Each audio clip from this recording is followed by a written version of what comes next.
Ooh.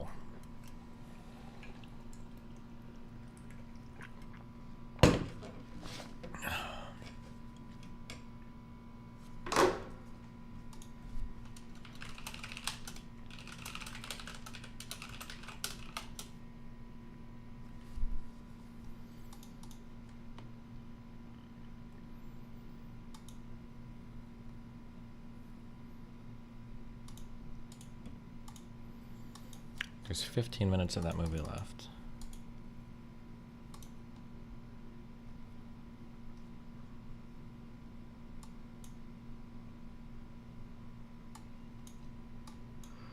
Huh.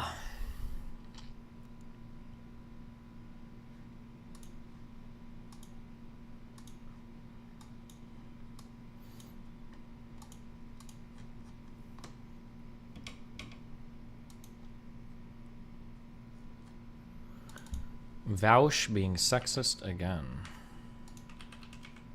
How was your dinner, uwu? It was dinner-tastic.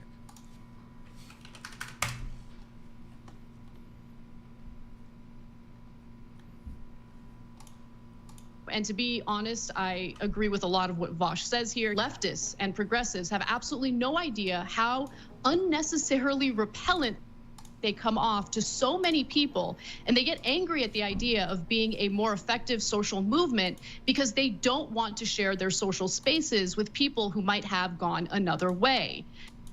Anna Kasparian. Kind of being a Karen here, TBH. I guess that kind of is a substitute for woman in some contexts. And get a little sexist. I don't care. It's just Anna's really been bothering me, man. I'm not over that. And now she won't talk to me. And that's fine. That's her right. It just makes her a bitch. Vosh is my spirit animal. I remember 2013. Halfway through his sentence, like 3 people in chat were typing up why calling her Karen wasn't necessarily sexist. And then he said that, and then they started deleting everything. Anna's being a low IQ child. All of her progressive activism, its sincerity, and frankly, its like intent is being called into question by the sheer fucking retardation of the shit she's saying right now. It's genuinely baffling. I don't have a logical explanation. I don't think it's financial. I think that we're having an honest to God, you know, I'd say it to anyone else, and I'm not going to treat her differently, white woman moment. I think we're having a white woman moment. I think we're having to call the police. Is she a, what is Anna's background? Is she a white woman? I don't even know. I can't tell between camera, makeup, and everything else. I don't even know. Is she a white woman?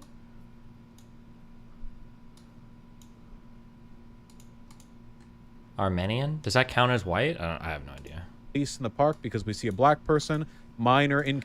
I love how Vosh is one of the... I'm so glad I wrote my manifesto. I had that section on him. Vosh is like the prototypical... That means like one of the first like designs of, right? Prototypical. Denoting the first original or typical form. He's like the prototypical person. Well, I mean, people probably did before him. Of the web, right?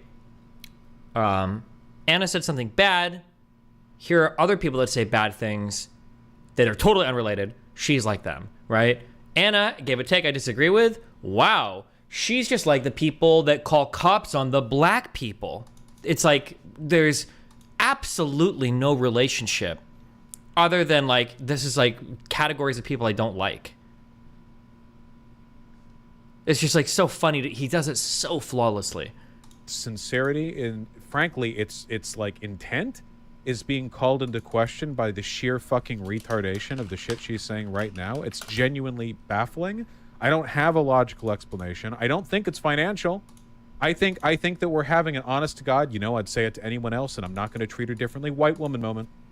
I think we're having a white woman moment. I think we're having to call the police in the park because we see a black person. Minor inconvenience changes your politics. Join the neighborhood watch kind of white woman moment. Soccer mom white woman moment. That's what I think we're having. I love how people like Vosh think that white people are the master race. A lot of people on the very far left treat white people as though they are Aryan gods. Because when they deal with minorities, well, for a minority, all of a sudden, a microaggression can be a thing that throws your whole day off. If you're a minority or a trans person, somebody misgendering you might be the end of the world. Somebody asking you where you're really from, if you're Asian, might destroy your entire week. A cop pulling you over to ask you some questions, even though you weren't doing anything wrong, if you're black, is enough to make you hate your country. Anna is a young Turk. But if you're white, whew, if you're white, you should be able to deal with unlimited amounts of online hate, unlimited amounts of people calling you a piece of shit, unlimited amounts of people personally attacking, demeaning your character. If you're white, it's like you have the power to just churn through all sorts of online hate, all sorts of anything that comes your way. If you're white, you have the power to. If you're a minority, you're probably fucking retarded. But if you're white, you should be able to deal with all of this. I love how this is also just like perfectly on show with him. Kind of white woman moment, soccer mom, white woman moment. That's what I think we're having. Like that suburban white woman thing where it's like, she's okay with gays, but like if her son's gay, then it's like, whoa, or like okay with black people, but you bring a black guy home, the daughter. We brought up blacks, gays. How many other things have we tied into this? Just all of this because Anna feels like the left doesn't honestly report on some things. Now she is being compared to homophobic people, being compared to racist people, being compared to a Karen at the park wanting to call the cops because she's a black person. Whoa, what, like that? I don't know. Any explanation I try to attach to this is uncharitable. Okay, we've got a minute left. Do you think we'll get to do you think at some point in here, oh no, a minute and a half, will we bring up Nazism, the Weimar Republic, this is what happened in Germany, like? Because she's being retarded. You might say this one take is retarded rather than Anna herself, Vosh. Well, people are a sum of the things they believe, you know? Like obviously it's fun to say, oh, she's retarded, and it's true. But what I really want is for her to change her mind. I just don't think me being nice would do it. Vosh, you're being kind of mean. No, I'm not. And then Anna, retardedly, says, like, it's stupid. It doesn't mean anything. It's a fake problem. It's Karen shit. It's white woman. It's the white woman problem. Anyone else notice Jesse's audio slightly fast in this video? Is this true or is this guy in chat retarded?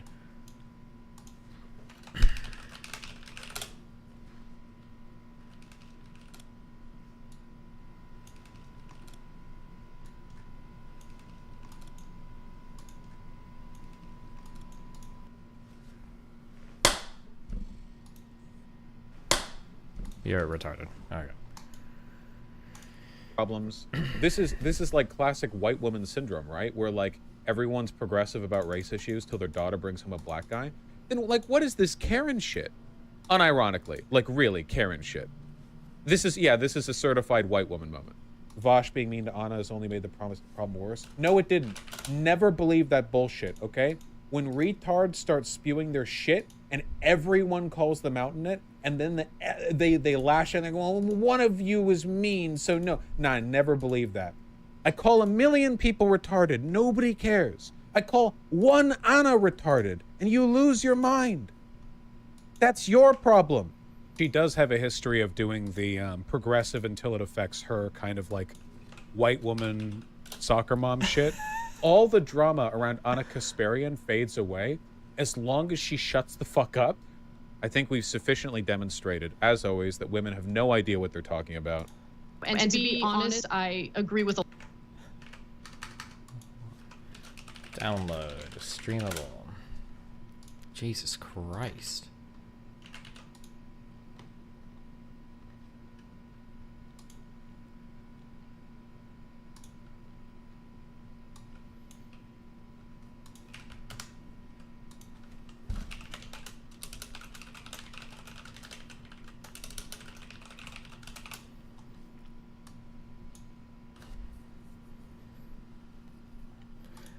Even if the sky is falling. I have this stupid fucking song stuck in my head. I don't even know why. I don't think I've heard it for years. It just popped up in my head.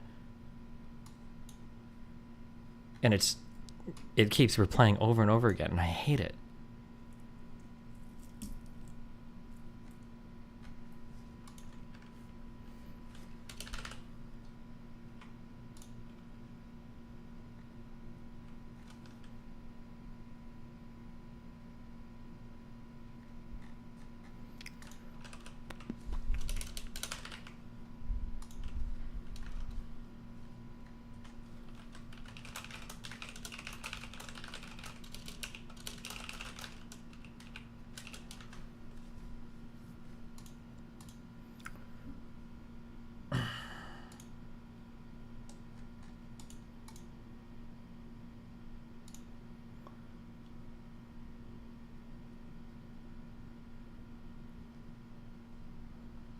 Boom, boom, boom. Okay.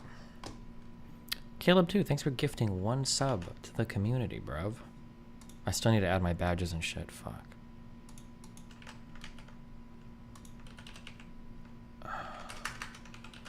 What is this? Bro, are you the guy that knows when the world is ending? Yeah, but you got nothing to worry about. You're probably gonna die in like 20 years. What? Oh my god, I can't believe I was flying! Bro, how come everyone has sick powers? Mine's just useless. What the John? That just changed to my brother Ed? That has to be a mistake. What's up, Ed? Hey, Devin. What do you plan on doing for the next 2 days? Just playing Fortnite. Why? You don't plan on doing any science experiments, like blowing some stuff up, right? I'm only 10. I can barely do multiplication. Right. Something's not adding up. There's no way the world's ending tomorrow because of my brother. What? The world's ending tomorrow? Oh my god, I gotta call my mom. Oh, shit. Jeez, only 10 seconds left? Relax, Ed. It's just a false alarm. Ed, what are you doing? Just pouring a Pepsi. Wait, no! Pepsi bottle? A Coca-Cola glass? I don't give a damn. Bro, are you...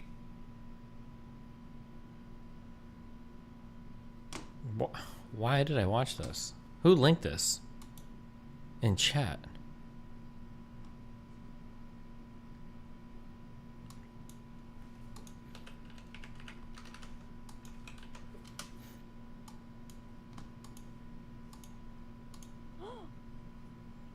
Jesus was seen. Where, Rachel? Oh my god. Show me to me, please. Send it to me, It Rachel. was literally seen in Ohio. Please send it to me. Oh, now, please. Oh my god. This is Okay, crazy. Rachel, which one? Send it to me, baby. Which one? Is it on TikTok? Okay. Mommy, I'm kidding. Rachel, don't do that.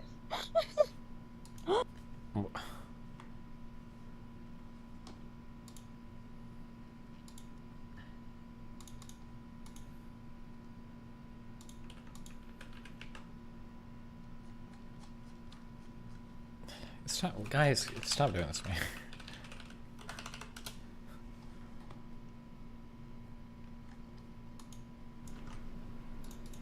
Dinos literally have one meme and nobody remembers it.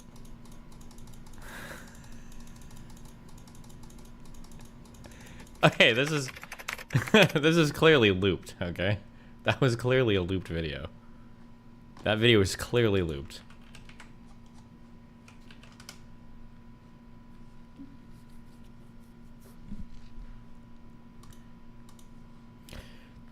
Why did TYT hire a genocide-denying tank? I didn't know that anyone comparing Stalin and Hitler's German propaganda, literally all the bad things Stalin did, line by line, he's less problematic than FDR. Jesus. A lot of people learned about Holodomor in school. Yeah, a lot of people in former Soviet countries were taught Holocaust denial in school. In former Soviet countries were taught Holocaust denial in school. These are people that ran schools in these new free countries. These are the leaders the U.S. wanted to bring to NATO.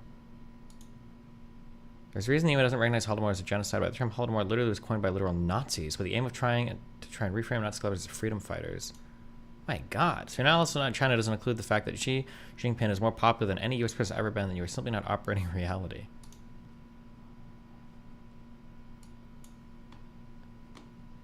Okay.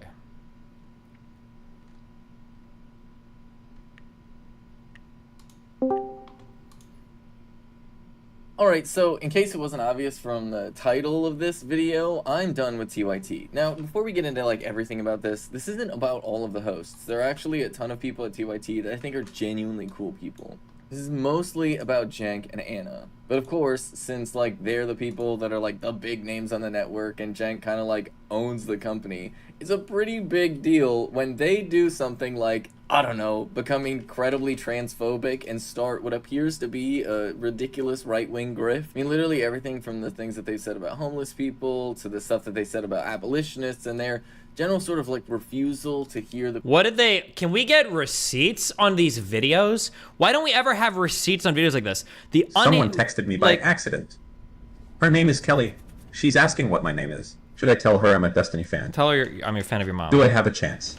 Why can't, like, what do they say that's so horrible about abolitionists or horrible at homeless people? Can we see these, like, receipts? The people that are criticizing them and saying, no, this is what people are actually trying to say. you're not really hearing what we're saying, or you're not listening. Now, we're not going to focus on literally all of the right-wing things that they've been doing lately, especially in the past year. They've done this pivot where they go after prison abolitionists, people who say defund the police, homeless people, and anybody... Like, what do you mean, go after them? Can you... Oh my god, this is where I logged out at and I didn't die? They think is a radical left, because, you know, doing the enlightened centrist thing is really a smart move in this year 2023, right? I still got that calendar right. No, we're mostly gonna be focusing on their I like how 2023, like, it's so, like, we've advanced so far in progressive politics when, like, the reality is I think progressives have basically given up all their political power in exchange for power on social media. I don't know, unless I'm missing the political efficacy of progressives in Congress. Phobia, which they have been escalating rapidly, which I guess is something that everybody really predicted would happen starting, I think, about 6 months ago, 4 months ago, when Anna Kasparian put out a tweet complaining about the use of the term birthing person, which is really, really funny because she kept on talking about how, like, you know, racist women, and it also, remember, like, these are people that will tell you that, like, misgendering someone should be illegal, right? That using somebody's correct pronouns is so fucking important, which, by the way, I can agree with, but that it's beyond the pale for a woman to feel a little bit offended being called a birthing person. That, like, how can you grant so much leeway for one side and so little empathy for the other? Destiny, the homeless thing was Anna. She said she didn't want random guys on the street rubbing their cock on her ass. I'm not kidding. Hold on. Wasn't that in response to her actually almost getting sexually assaulted by a homeless person, though? It's not like she was just randomly saying that. Wasn't that in response to an actual incident that happened? Destiny, he agrees with you. Oh, okay.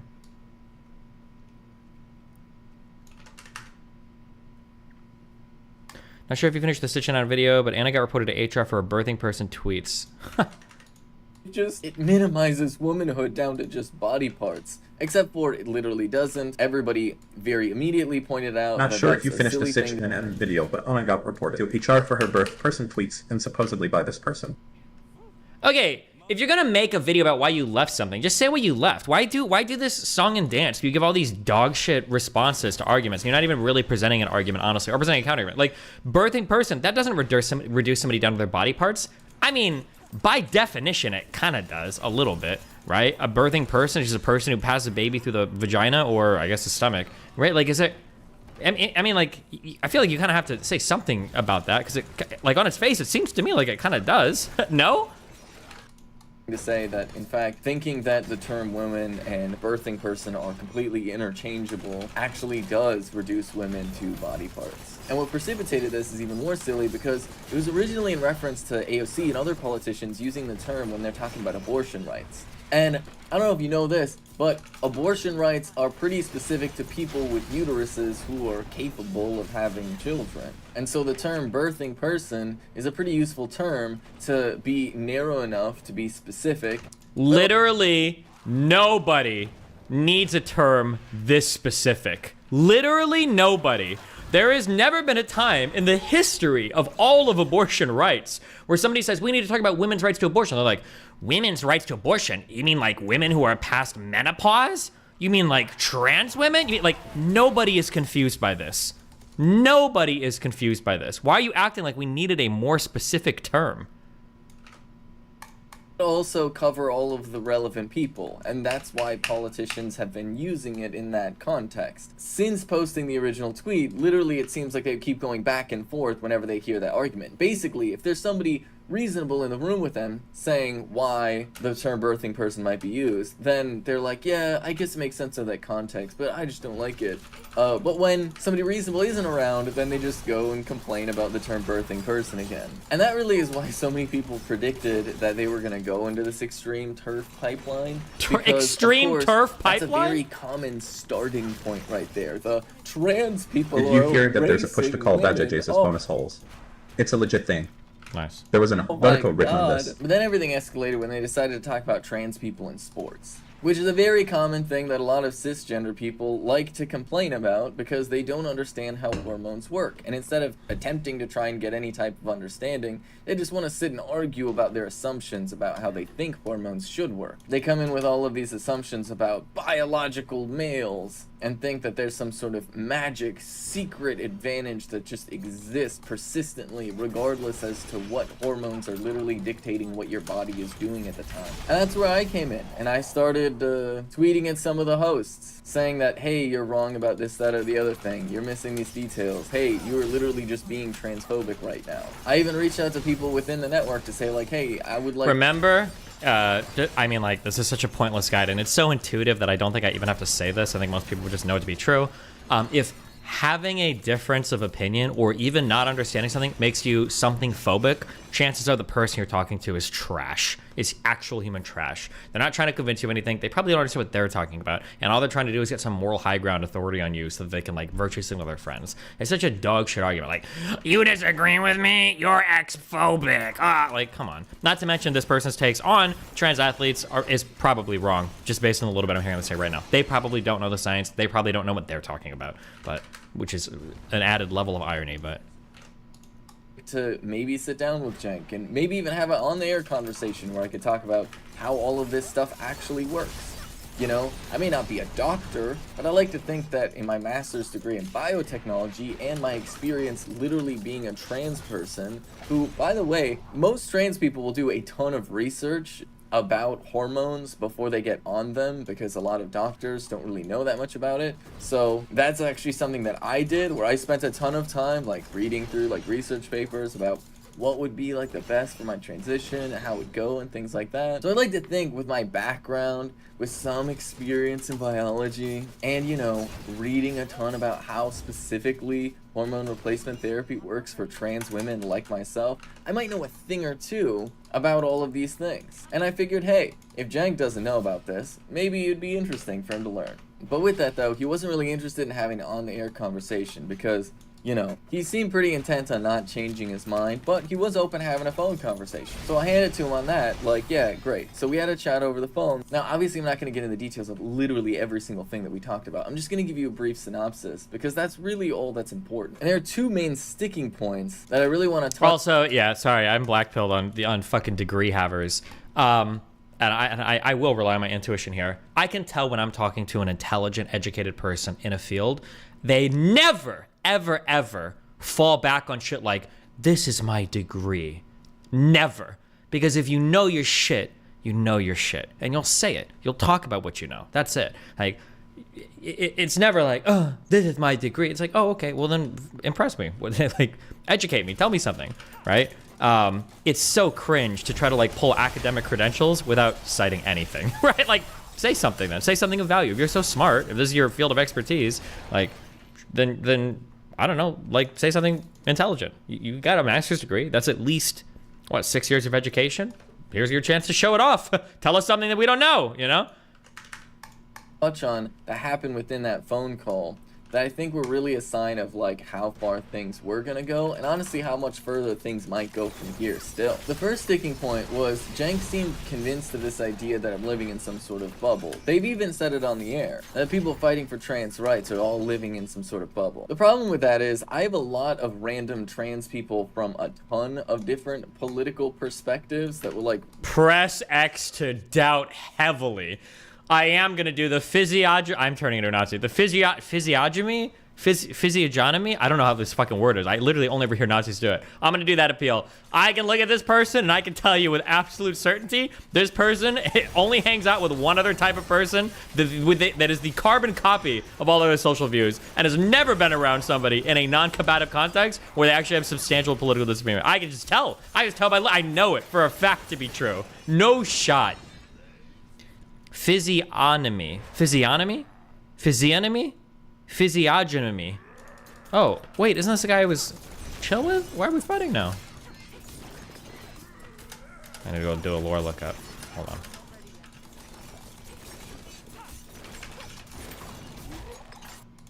reach out to me about like, hey, how are things going at TYT? Or hey, you're really inspiring. You know, stuff like that. And I also have like a decent circle of friends and family, many of which who are sort of all over the place politically. I told Cenk very specifically, you know, I have friends that are like big Joe Biden fans, right? Like they are theoretically to your political. Wait, what? I had an adventure. Oh, what was your adventure? I got followed in a car. Well, I was not in the car. Oh, wait. Let me finish this video and then you can tell us your adventure, okay? Yeah, okay. Political right. His reaction to that would also have like a decent circle of friends and family, many of which who are sort of all over the place politically. I told Cenk very specifically, you know, I have friends that are like big Joe Biden fans, right? Like they are theoretically to your political right. What the fuck? Where's my drink? Okay, I see. It's all right. I'll remember that. Okay. Do what? The pigeons took it. Oh, yeah, okay. Yeah, Yeah, I'm sure. Okay. His reaction to that was quite literally laughter, which I just thought was like so hilarious. And he just kind of wouldn't believe. He was like, no, you're in a bubble. You're in a bubble. And I kept pressing. I was like, no, Cenk, you don't understand. I matched with a random person on Tinder, and the first thing that they started talking to me about is how transphobic TYT has been lately. What? No. Oh, come on. No fucking shot. What? This is like the most that happened story I've ever heard in my entire life. Shout out to Suits for the $1.99 troll donation with an unoriginal and unfunny troll comment. More importantly, this video is going to make me sprint into a creeper in Minecraft.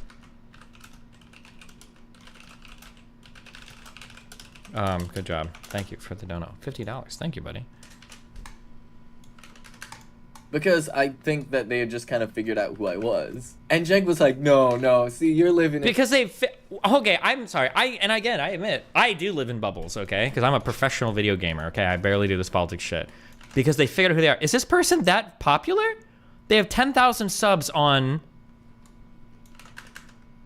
YouTube. They were on the Young Turk. Did they do like a huge segment? Is this like a massively popular person? Like trans people around the country see this person like, oh my god, like maybe. I mean, I'm making fun of them. Maybe they are. I'm not sure.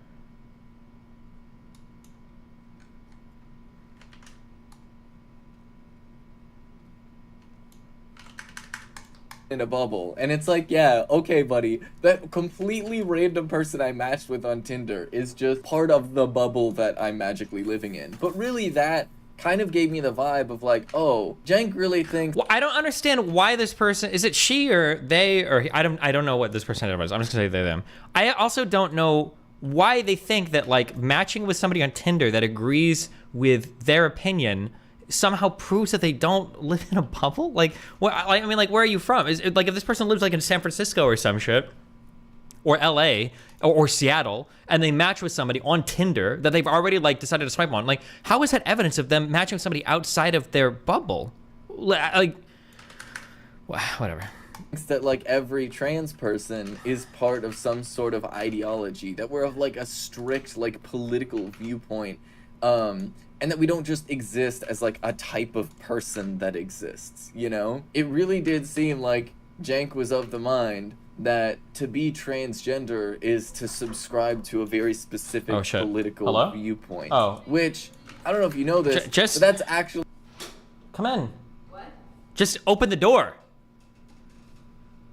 What do you want? I threw up. I need a Soylent. You didn't give me one. Why are you throwing up? Because I went to get kava. Why would... Streaming?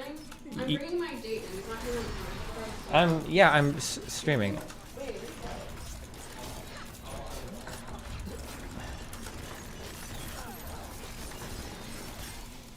oh, thank you.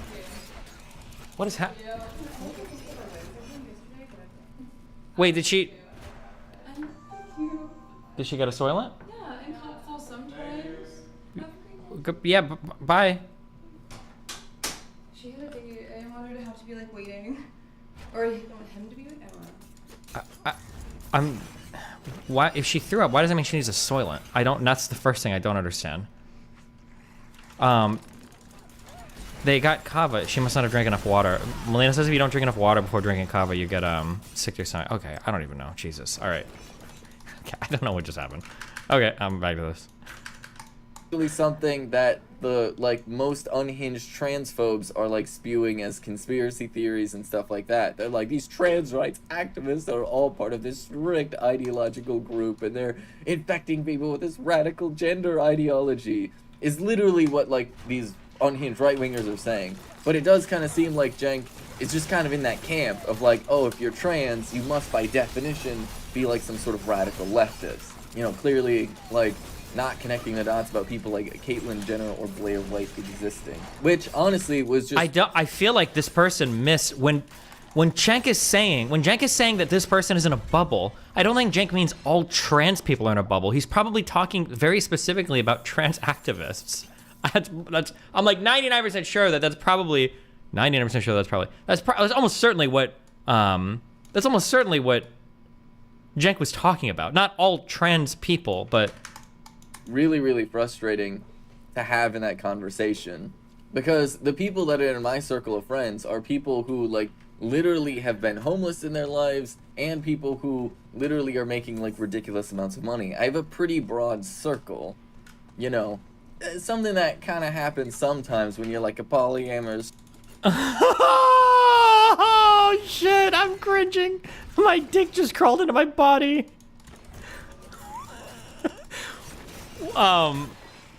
This person is 22 years old, aren't they? Give me an age. I don't even know. I just made that up. Like, and before this person's actually like 40 years old. What? If they were 22, I could at least like forgive it because they're like young and stupid, and it's like whatever. But if they're older, this person is just like, oh my god.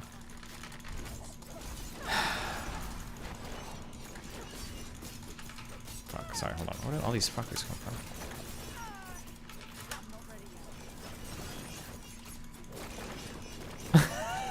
I'm so sorry. And people who literally are making like ridiculous amounts of money. I have a pretty broad circle, you know.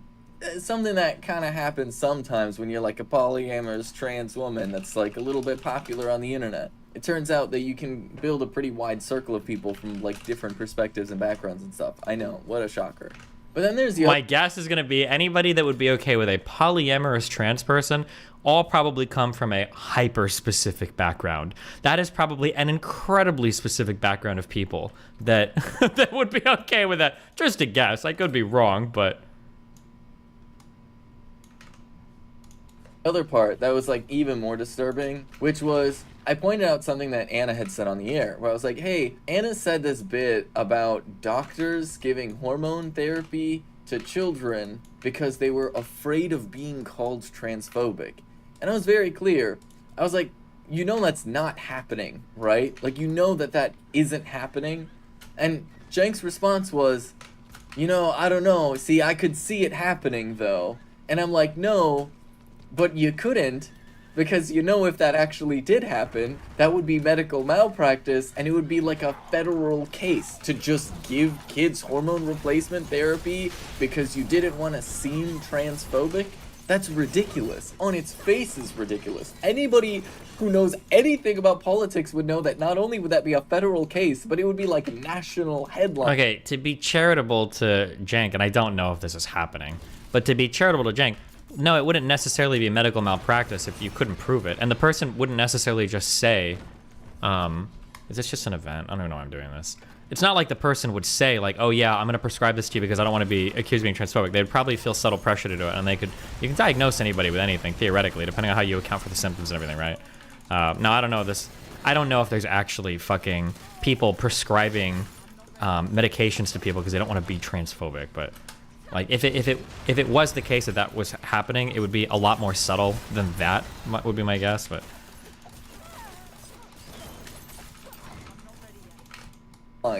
every single newspaper would turn that into the biggest story for months. I mean, literally the biggest story transphobes have had for the past 2 months is Dylan Mulvaney being on a can of Budweiser. So do you think that they really wouldn't make it national headlines even if it just happened once? But no, Cenk still doubled down and was like, I don't know, I could see that happening. And it's like, great, we have somebody who is like the head of a news network who is like basing political opinions off of things that he could see happening.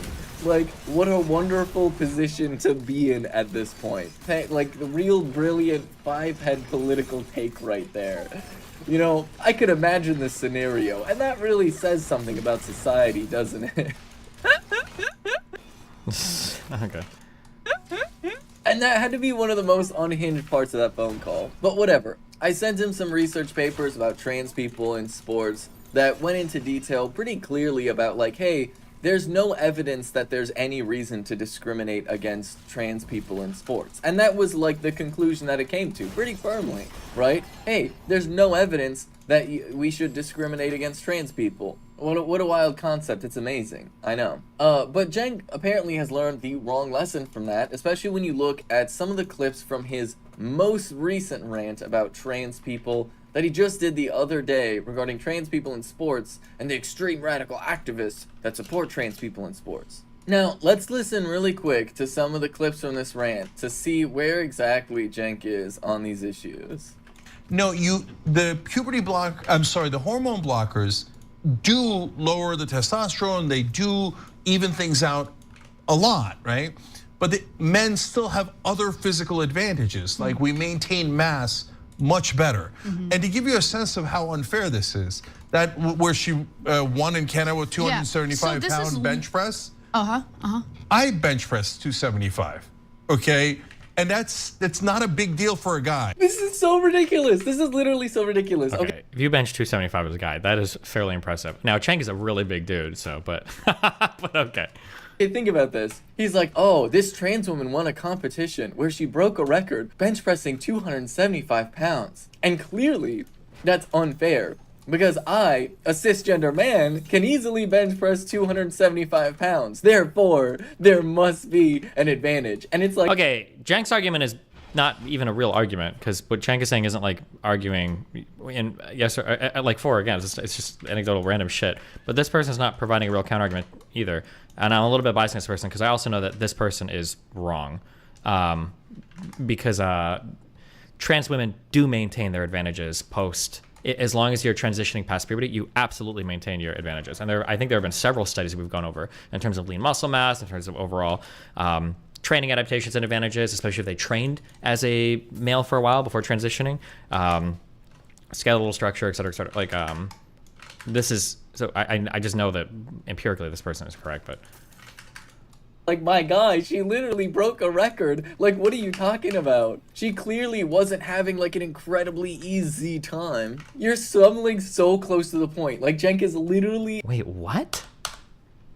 Literally broke a record. Like, what are you talking about? She clearly wasn't having, like, an incredibly easy time. You're stumbling so close to the point. Like, Cenk is literally incapable in this moment of separating trans women from cisgender men in his own brain right here.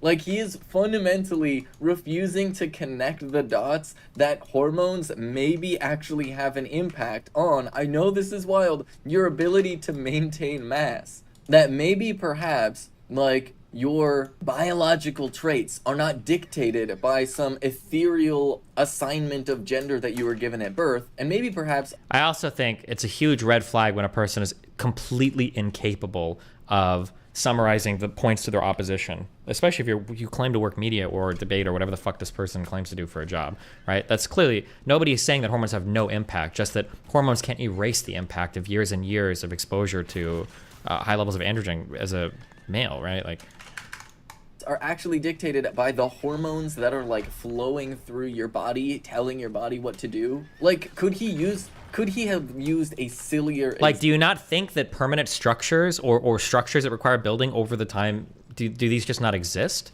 Like, do muscles not exist? Is like how strong you are dictated by the current level of like testosterone and free testosterone in your blood? Is that it? Or like, do CNS adaptations not exist? Or do bones not exist? Or do like skeletal structures not exist? Capacity for lungs not exist? Like, it literally is just like if you pump steroids at that particular point in time, that's just determines your total strength. Like, example, he's trying to say that trans women have an advantage in sports because he personally, as a cisgender man that has never taken estrogen, would be able to beat them all at a bench press competition. This is just on its face ridiculous. But just wait, because it's gonna get worse. I mean, it's okay, but it's not that big a deal. You're gonna put that in the women's division. I don't care how many hormone blockers you had. It's gonna make a difference, okay? And in the limited cases, they're not like instantly breaking every record like Trump is saying, right? But they're doing better than the average bear. That's not true. Like, literally show me any statistic that shows that trans women are performing better than average in sports. In fact, that's part of the research that I showed Jank that it actually isn't happening. It literally is not happening. There is yet to be a trans woman win at the Olympics, despite the fact that trans women have been allowed at the Olympics for a long time now. Once again, it is almost like Jank is refusing to take in the information that people are presenting to him and is just making up things in his head and taking that as reality. And here, I'll add one thing that's really important. And we shot a show, I don't know if you guys are ever gonna see it, we shot a pilot just this weekend with a mixed Republican and Democratic family, okay? I asked them about trans rights. Should they have the same rights, same exact rights? How hormones work. Crazy, I know. well, because most of these people don't do research. They just like look up stuff that agrees with them, basically, right? In housing, employment, etc. Every one of them, including hardcore Trump people, were like, yes, they should have the same exact rights. Yeah, exactly. When I asked about this topic, every one of them, except one, 6 out of 7, were like, no, not competing in sports. Doesn't make sense. Men and women are different, okay? And so whether that's, we can get into the, continue that scientific debate, but as far as the American people go and politics go, you're gonna lose them. Whether it's right or wrong, it doesn't matter. You're gonna lose them. Oh, yeah, that's right. We should adjust all of our political opinions based off of what's popular and what's unpopular, right? Because here's the thing, Jank. You personally, as somebody that works in the news, have a responsibility. You have a responsibility to actually inform people with the facts and not worry about like, oh, how are they gonna worry about like what I'm saying? No, you just have to like give people the facts. And that as somebody who is working in media, you do actually have an influence over people's opinions. But it's playing this game of, oh, I want to sound and seem really smart, regardless as to whether that or not something is actually true. I like how Jenk can't possibly have motivations here where he was like genuinely confused about some stuff, did more research, and then feels like the opinions that he was led to before to believe weren't as true as he thought, right? That can't possibly be the case. Instead, it must just be that he's grifting, he wants to sound smart, he's being a contrarian. Like, how much of a record do you need for people to trust you? Haven't the Young Turks been the largest... WYT chat face red droopy eyes. Isn't the Young Turks like the largest left-leaning media for like on YouTube for like a decade? Longer? How long have these guys been in media? Like, now in 2023, they decide to grift? Like, how does that even make sense? And so I'm gonna say something that's not true, just because it's a big smart brain thing to say. I think discriminating against trans people is okay as a smart galaxy brain strategic move, because we gotta win over all of these people who just don't understand yet. Like, can we stop doing this? Can we stop playing this game of like, I really want to look smart, so I'm afraid of saying something that is literally true? Or like standing up for what is just morally correct? I mean, quite literally, if you don't have enough evidence, why do you think the default should be discrimination? Explain this. Why is the default discrimination? And heaven forbid we stand up for people and say, no, trans people should just be allowed to play in sports. That's good, actually. That's fine. There's no evidence to suggest that we should discriminate against trans people because of some sort of biological advantage, because of course, that's like a silly, nonsensical idea. And also, wild concept, women with PCOS have a ton of advantages in sports. Are we gonna discriminate against them too? Right, once again, this is a failure to understand that. Why would you compare PCOS with exogenous hormones? People with PCOS have a ton of downsides too. I don't even know if, with all the other random shit going on in your body, I don't even know if you could necessarily capitalize on the advantages of maybe depressed estrogen or fucked up hormone production or whatever. Like, what's PCOS? It says for polycystic ovarian syndrome, it's like a whole host of like really shitty side effects that can happen. Even the cysts aren't necessarily even the worst part of it, but there's like it's a ton of like you can go read on your own because I don't feel like doing this. But yeah, it's not a fun time. I don't know why you would compare PCOS to taking exogenous hormones. Well, oof, careful. I almost said something really transphobic, unintentionally. Well, no, I will say it. I'm sorry. That's a statement that only somebody who's lived their life as a biological man could say. I don't think somebody that's lived their life as a biological woman would ever come out and say PCOS gives you huge advantages in athletics. That's a wildly fucking stupid statement to make. Holy shit. It kind of reminds me of when, this also feels shitty, but what was this? It reminds me of that panel that I was on like 4 years ago with a whole bunch of trans people, and they were arguing that like periods didn't matter much, or like it didn't really have a big impact on you, or it wasn't a big deal when it comes to training or whatever. I wish I could remember this. I remember being on this panel, and of course it was all cis men and then all trans women, and I felt like I was taking crazy pills. Holy shit. Was that a year and a half ago? Okay, that might have been 4 years ago.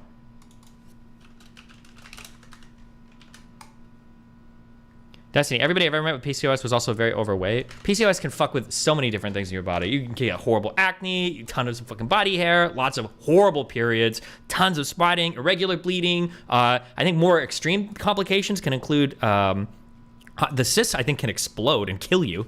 I think you can become infertile or develop infertility.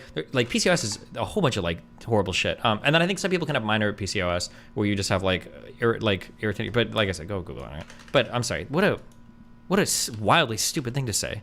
Idea. And also, wild concept, women with PCOS have a ton of advantages in sports. Are we going to discriminate against them too? Right? Once again, this is a failure to understand that trans people are just a type of person, right? This is thinking that transness is something extra, which is another vibe that I got with Jank over the phone. Was just this the extra part. Never mind. Feeling that it seemed like he thought that transitioning and being trans was like this extra special thing that people did for fun or to make a political... It's literally extra. Exogenous means outside of the body. You're introducing hormones to the body from an outside source. Of course, it's literally something special. Now, there's no moral judgment there. It doesn't make it necessarily right or wrong. But of course, it's something, it's by definition, it's something extra. Like, what the fuck? Statement and not just literally part of like who trans people are. Once again, this is just a failure to understand transness as just a type of person that exists. And the idea of, oh, you're just losing the average person, I could win over Republicans on like the housing and all these other things, is just absurd on its face. Because Jank, are people just gonna vote for a Republican because they're very angry that there's a trans person playing sports ball? Come on. People absolutely will vote based on social issues they feel strongly about. Yeah, of course. People absolutely do that.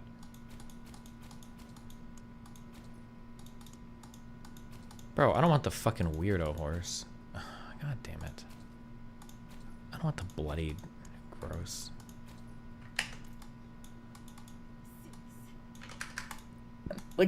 Holy shit.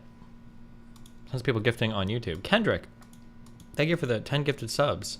Stinkfist69, thanks for the 5 gifted subs. Gaston, thanks for the 20 gifted subs. Why are you all gifting memberships on YouTube right now? Thank you.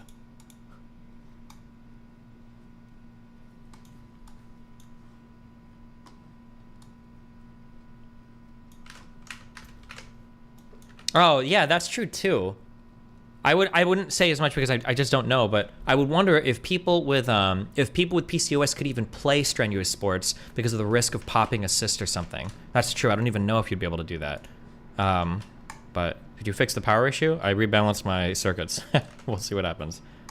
Be real. Be real. Especially because, and this is another thing that I pointed out to Jank, if you look at the states where Republicans made their entire campaign just attacking trans people in sports, you know what happened when Democrats actually stood in defense of trans people? Oh yeah, that's right. The Republicans lost miserably. Nobody is thinking about this. People are not like struggling to fall asleep and like, oh my god, I can't even believe. Oh. believe trans people are playing sports. What am I gonna do? Nobody's doing that. Like, there's a tiny group of people who are obsessed with trans people that are like going on a tirade, but that's not the majority. If you look at Michigan, in Michigan, the Republicans made their entire campaign just like, we hate trans people. And what happened now? Oh, the Democrats have a trifecta in Michigan now. And every state where Republicans have tried to focus on just attacking trans people, it has literally undermined their own support. So what is happening right here seems to be very clearly Cenk hiding behind hypothetical people's opinions in order to mask his own opinion. He doesn't think that trans people should be allowed to play professional sports. And instead of just saying that, which I guess on some level he does, he hides behind, oh, you know, the American people aren't ready for trans people to play sports, you know? But it gets even worse because he basically follows this up by blaming trans athletes and anybody who dares to just support trans people existing for all of the transphobic legislation that is passing across the country and for Republicans winning. That is incredibly selfish of activists who are betraying their own community. Because when you say I don't care about elections, who cares about the Democrats? That isn't the point. Did you put out? The Republicans introduced over Monday, 600 bills against the LGBTQ community. That's because of elections.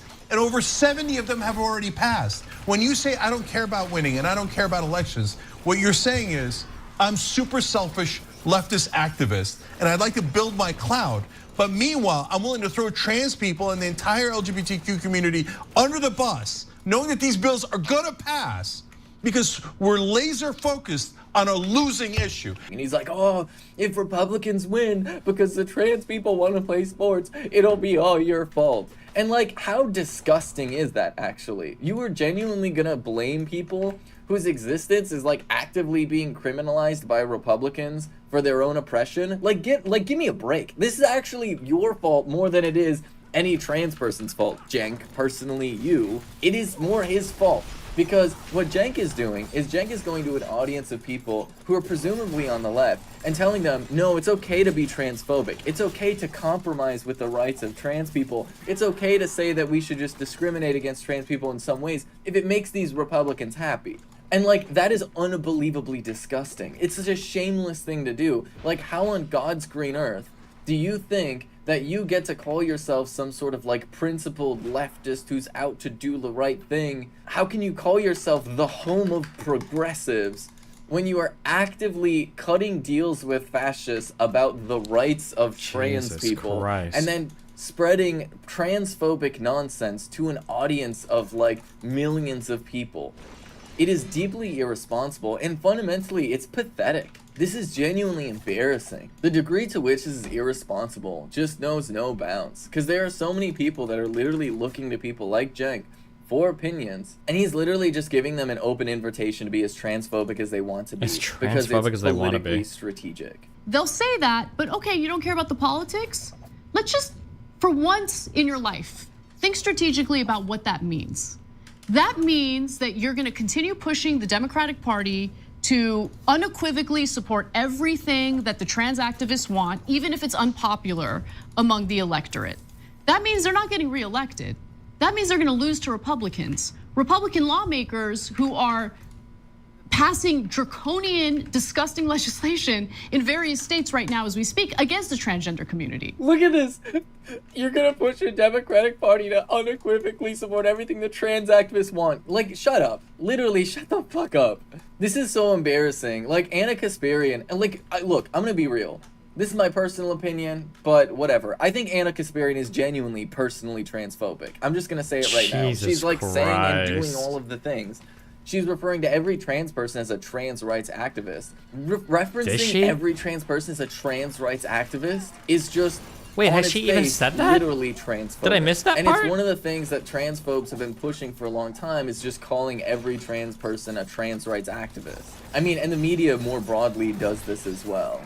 And this whole idea of like, you're gonna lose the Republicans, you're gonna lose the Republicans if you cater to these trans people, once again, is entirely debunked. Most people are fine with trans people, and when Republicans make their entire platform about attacking trans people, it actually does undermine their political success. We just live in a country that is very much not a democracy, that has all this gerrymandering and all these other things, and so Republicans still have like seats in a lot of places. I know, wild concept. But genuinely, if you look at their poll numbers in response to them focusing on just trans people existing, it's not working. It is genuinely not working for them, it is undermining the electoral success. But of course, you can't not take the opportunity to blame trans people for their own oppression, am I right?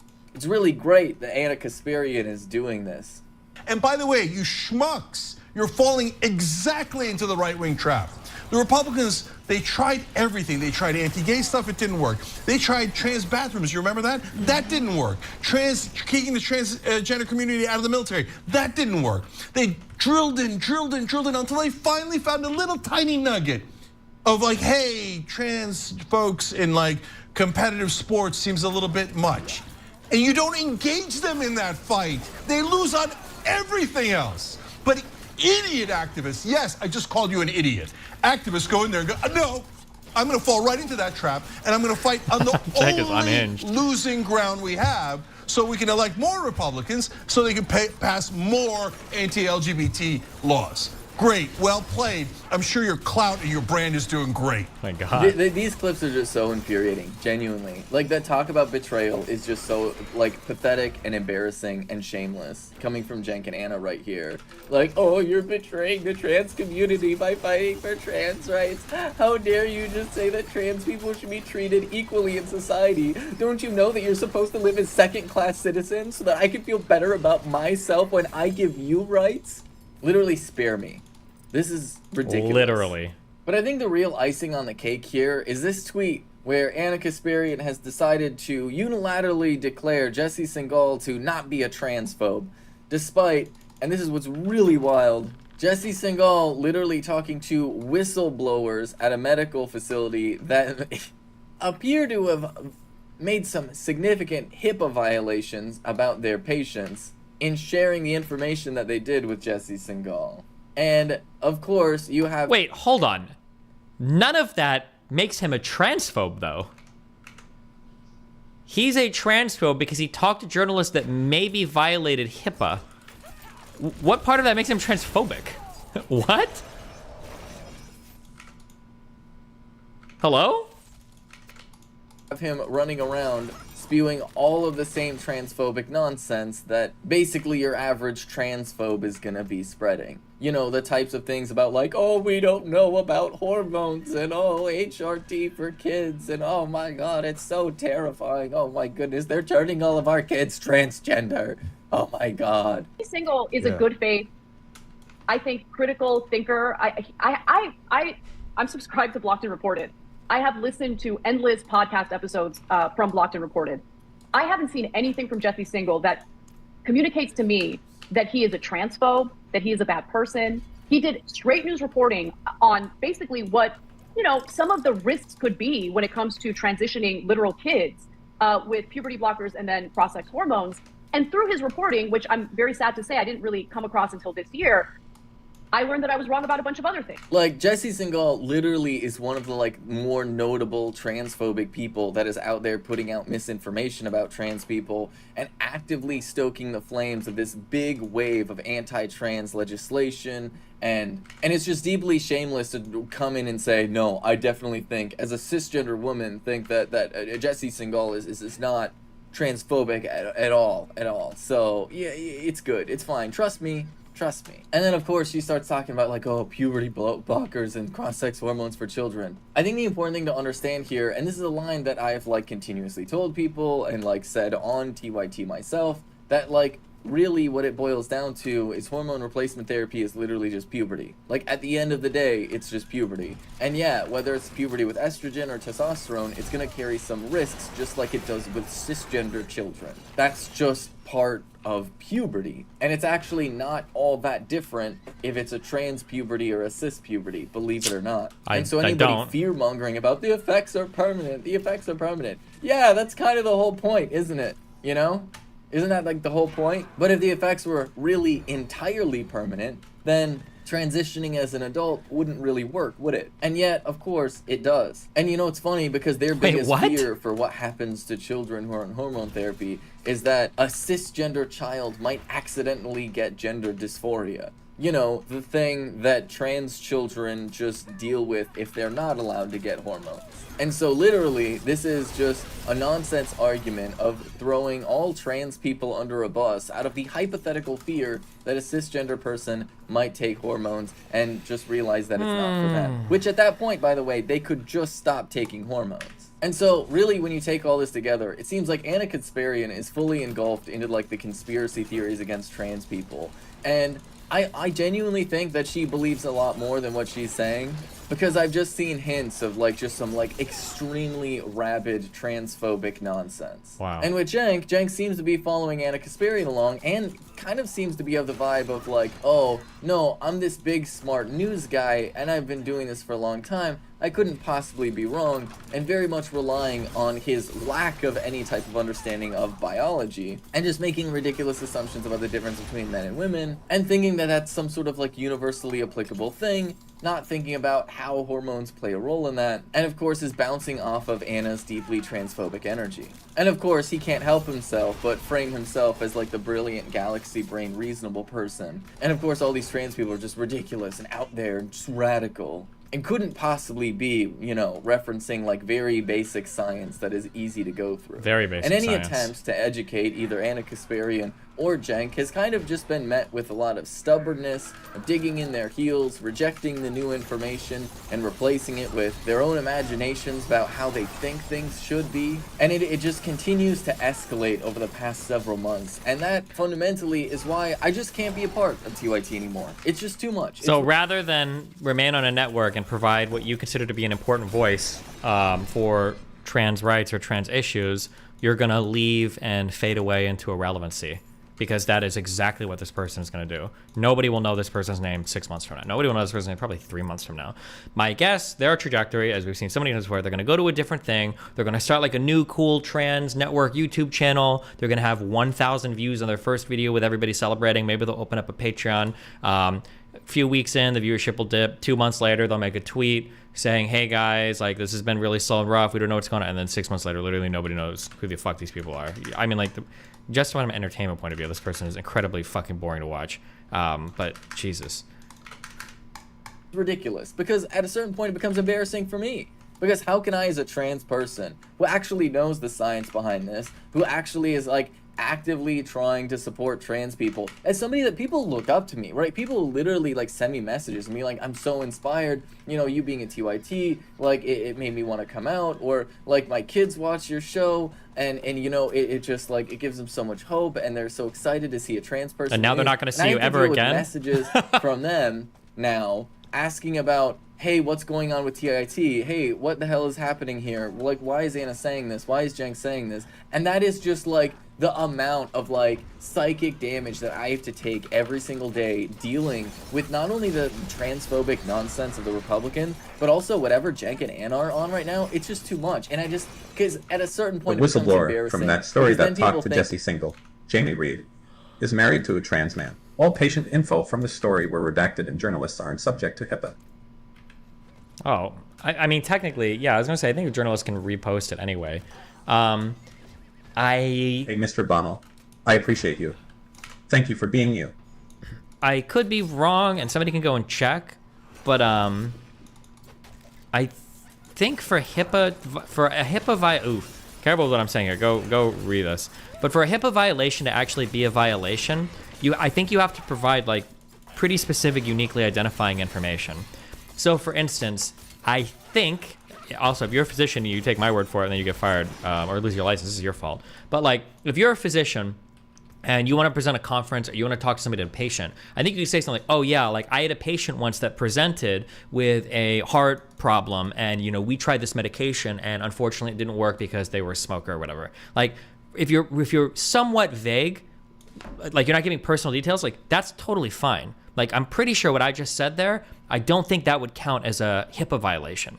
Now, if you were to say, I had a patient, her name was Margie, like you give like her name or something, or the patient that came in last week that was scheduled for a 9 a.m. meeting, that, I think that is not okay because you can personally identify the person. But I think if you just give like some of the facts about the case, I don't believe that's a HIPAA violation. So I don't even know if a HIPAA violation took place, but I also don't know exactly what they're referencing because I haven't heard the exact story. So if there are names and stuff or personally identifying information involved, there probably is. But otherwise, yeah. That I'm like endorsing their views, and I cannot. I will not. I refuse to lend any support to those views whatsoever because fundamentally they're dangerous and they're ridiculous and like they're straight up evil. It is just this shameless, selfish ignorance that is fueling this, and just this self-importance coming from both Cenk and Anna, this idea that they don't actually have to listen. So no, yeah, I'm done with TYT because I can't let anybody think that I have any type of support for their opinions here because they're just ridiculous. And it's just gotten to be too much for me to deal with all of this nonsense. And the last thing I want is for them to be able to say, oh no, it's fine. We have like a transgender host, so it's all good actually. Because no, it's not all good actually. It is in fact quite bad. Jesus Christ. Did Destiny talk about her biotech degree giving any expertise? No, I don't think a biotech degree would even give her any expertise or insight into this subject. Although theoretically peripheral classes and stuff could, but then in that case, that should just give you the ability to communicate it better, not just appeal to your degree. Wait, somebody said Cenk had a response to this? Anything that's to say single again or go on his podcast? If you ever wanted me to, I could, but. And he plans to talk to Jesse Single again, or go on his podcast. Oh, real quick, does Your Irrelevant? last convo with him was interesting. Does Irrelevant want to chat? Even when the sky is falling down. This song is like fucking 15 years old. I don't know why.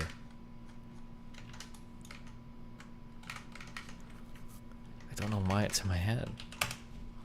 Before we do anything else today, I wanted to take a minute out to talk to you guys about what kind of show and network we are, because apparently that some people are questioning it, and so I have clear answers, and then people can make their decisions based on that, okay? So we've been doing this for 21 years, and the entire time we've been progressive and fighting very hard for progressive issues and done a lot of things. Wait, hold on. Show the ancient statue that you keep the traditions. What is the tradition? It's gonna be some stupid emote, isn't it? Is it pray? Is there a pray one? I need help. It's yes. Wait, is yes even an emote? Oh, no.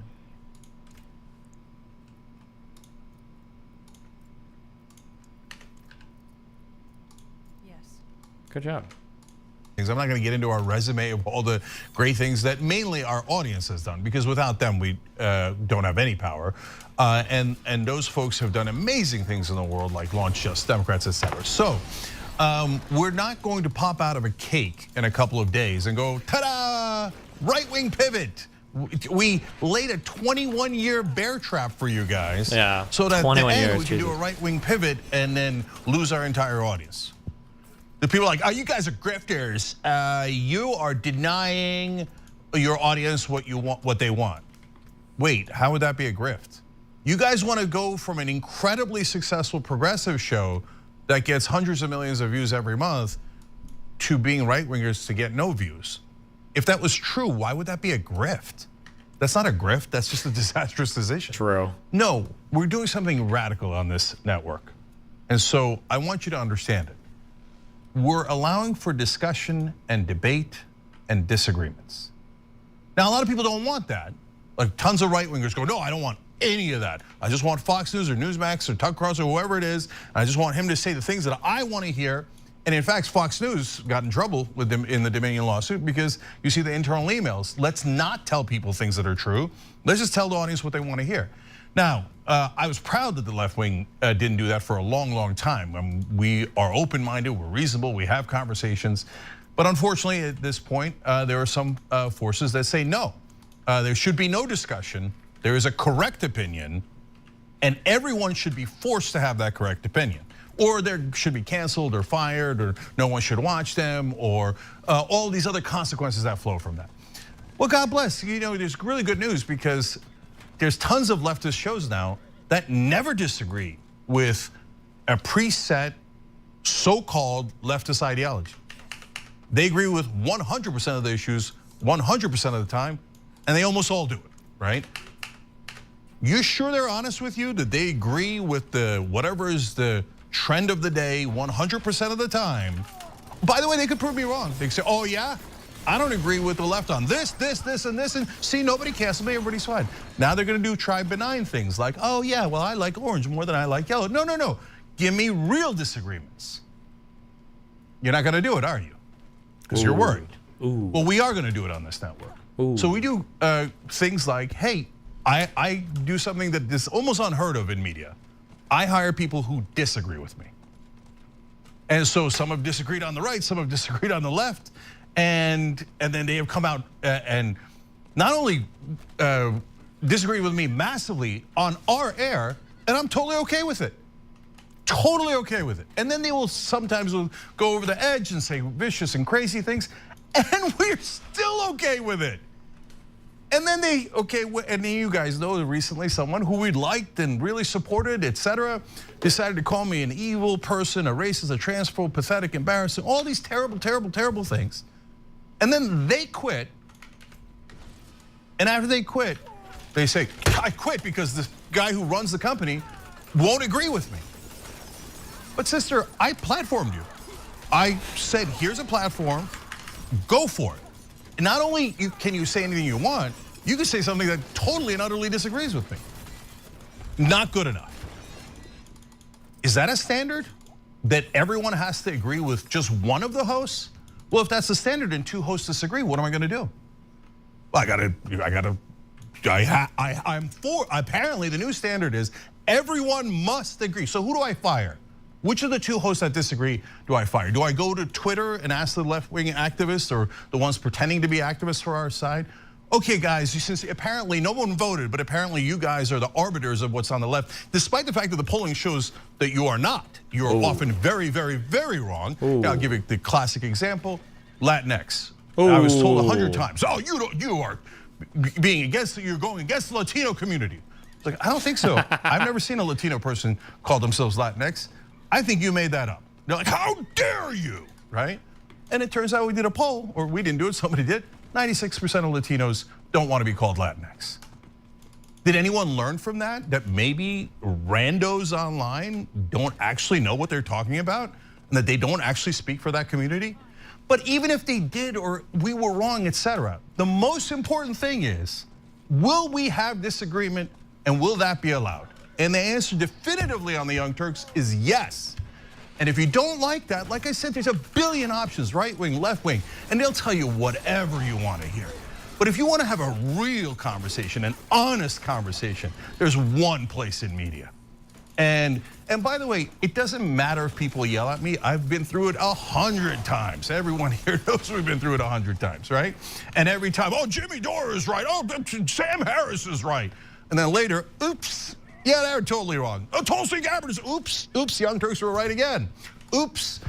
But do they learn anything from that? No. And do I change how we conduct things because of the pressure? No. I do not give in to the pressure, but I also do not go in the other direction. Oh, you hurt my feelings. So from now on, I'm going to be against gay rights or trans rights. No, we will not do that under any circumstance. No, I'm still gonna support trans community. I'm still gonna support gay rights 100%. I'm gonna support both those communities 100%. And as you'll see, likely be the toughest and strongest fighter for them. I don't care if some trans people or anyone in any leftist community yells at me.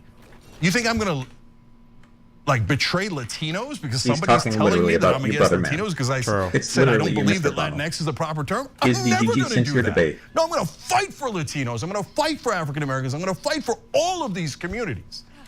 And you might have seen online, oh, here's a tweet there. Here's a video, like a 5-second clip or a 12-second clip over there. Okay, oh my God, oh, I hear they're right-wingers now, okay?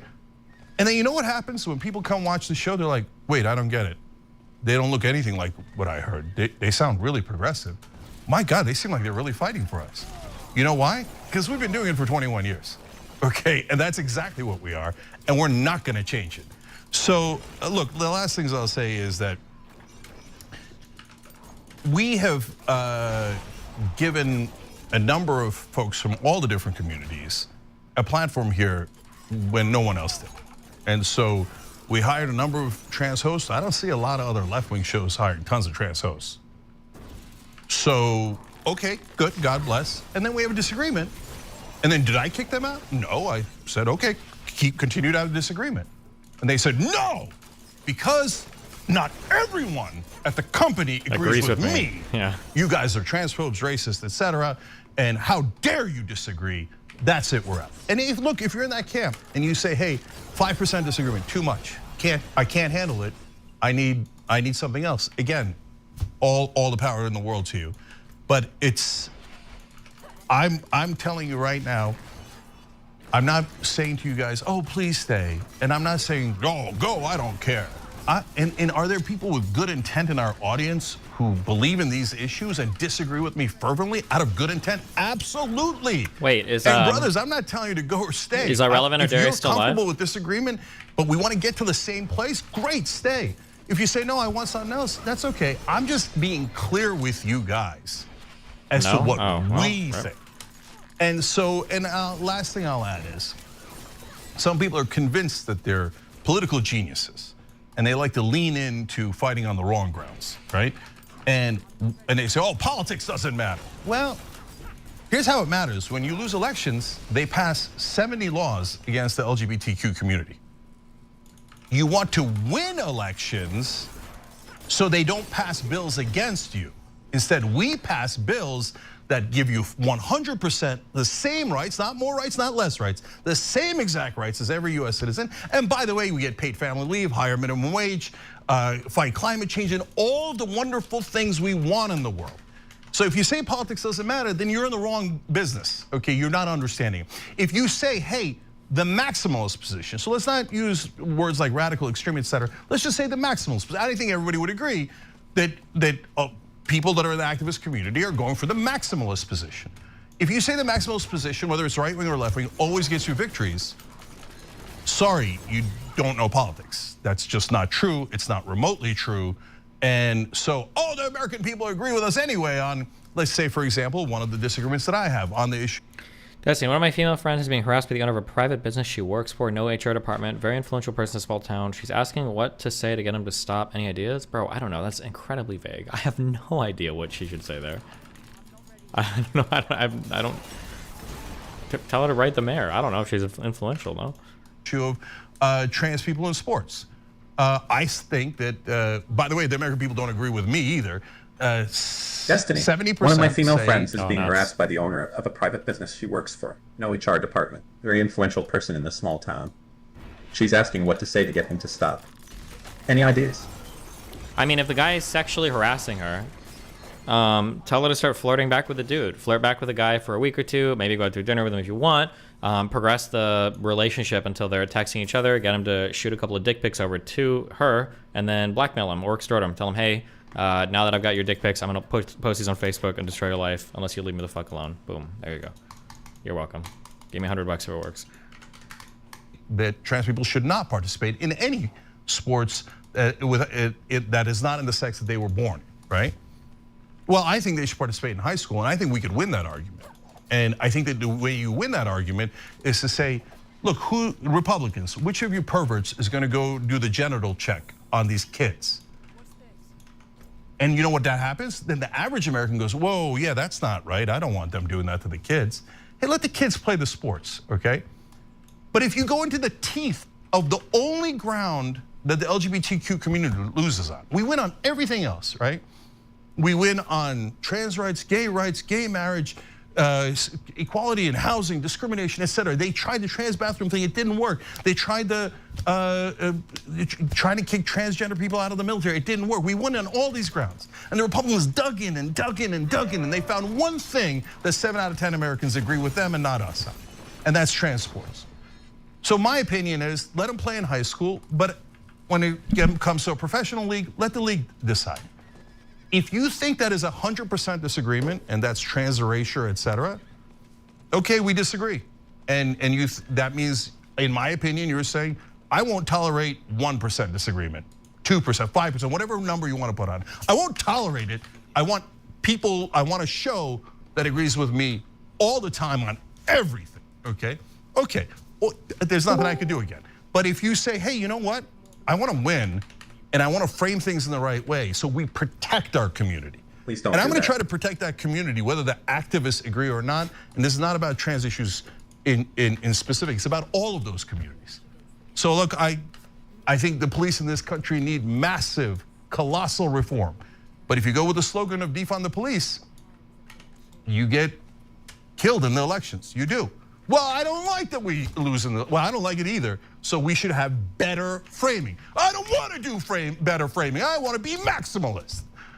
Okay, but you're not going to win that way. And if you say, hey, I don't like it. I don't like that you are saying things that are nearly indisputably correct on the politics of it. And I don't like that the country doesn't agree with us. And I don't like the idea of trying to convince them. Busy? I just want to call them transphobes, I am for 1 minute and racist. 10 seconds. I want to Then this call is them done. names. And I think that's a brilliant political strategy because that's going to win them over. Sorry, but you're wrong. It doesn't win them over. Being able to empathize and say, you don't want to do that to kids. You don't want to do that to other human beings that are just like you. Telling them, hey guys, do you have anybody who's trans in your life? And even if you don't, imagine that you feel you were born a different way. And then you have the courage to come out. And you have the courage to change and transition. And that is so incredibly hard. Can you not have empathy for that person? Can you not say, oh my God, that's another human being. And maybe I should root for them instead of rooting against them. That's how you reach out to people and win them over. So we win on all of those issues, we win on all those policies, and we win on the elections, and we get bills that help your life instead of hurting your life. But if you disagree for the billionth time, that's okay. This is a network where there is discussion and disagreement. And that is super clear, and it is never going to change. Oh, I think Cenk has some bad positions on things, but I respect him. Good for you, buddy. Hold on 1 second, and then I'll chat. Relly, hold on.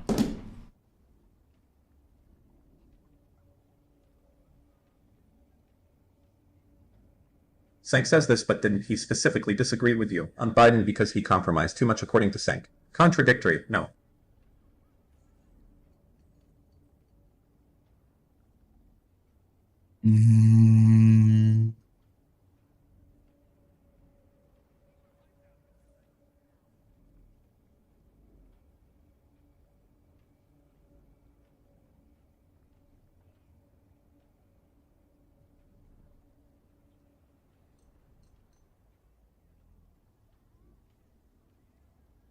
I'm doing well. I don't know if he's gonna want to just talk to me. I have no idea. But I am here. I think Darius is socially overwhelmed. Uh-oh.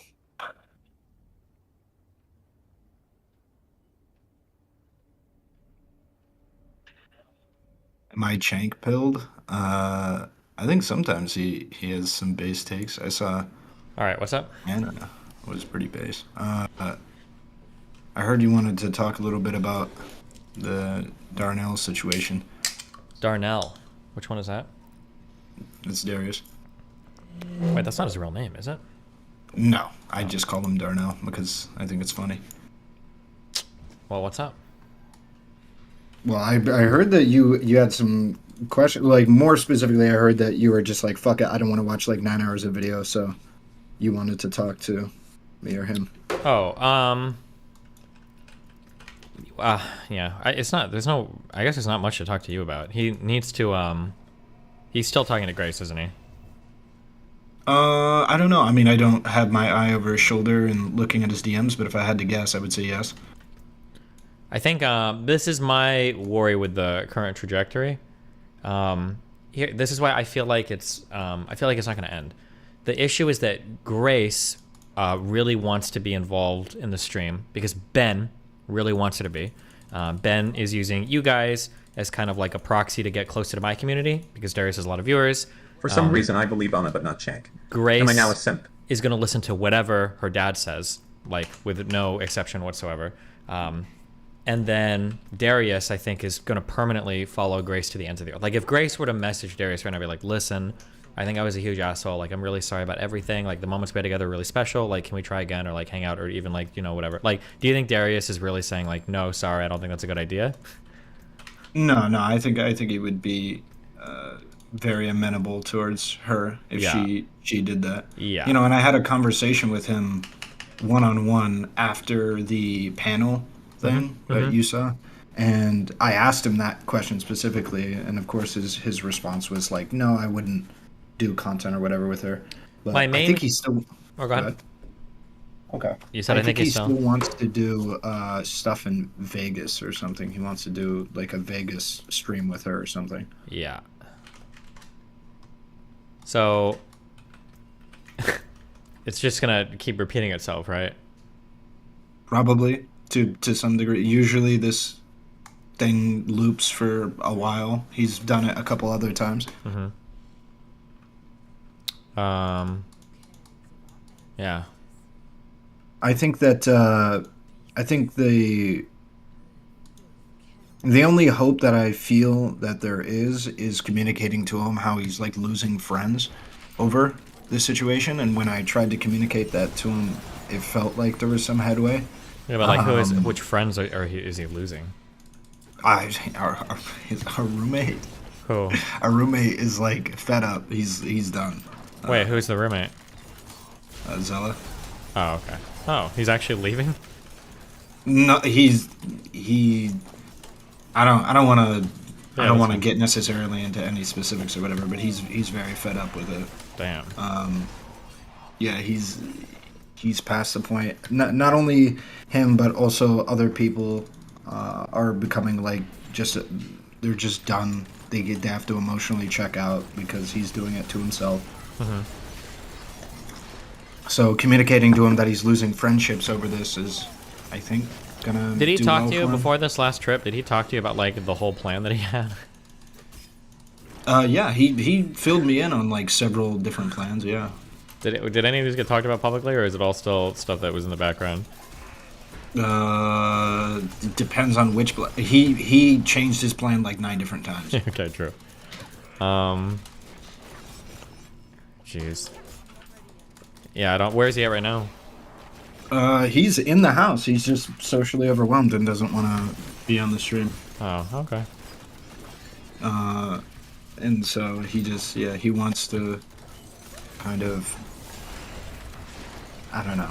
I don't know what his headspace is with this stuff going into the future. I'm trying to move on and just do different content with different people and just be done with these people. But I wanted to be done with them at the very least until after Rhode Island, and yeah. So. Oh, I guess one of the questions I had was, why did he get into that call at all with Ben? The call. So originally the idea was I was going to go into the call to talk to Grace about what happened, where, what she did and why she did it, and, the effects on like other people. And then he just randomly joined. Gotcha. You should do whatever you can to keep Darius away from Ben, because that Ben guy will mindfuck Darius. It will happen. Not on his own, and Darius probably thinks it won't happen on his own, but he will do it through Grace, and he will be successful.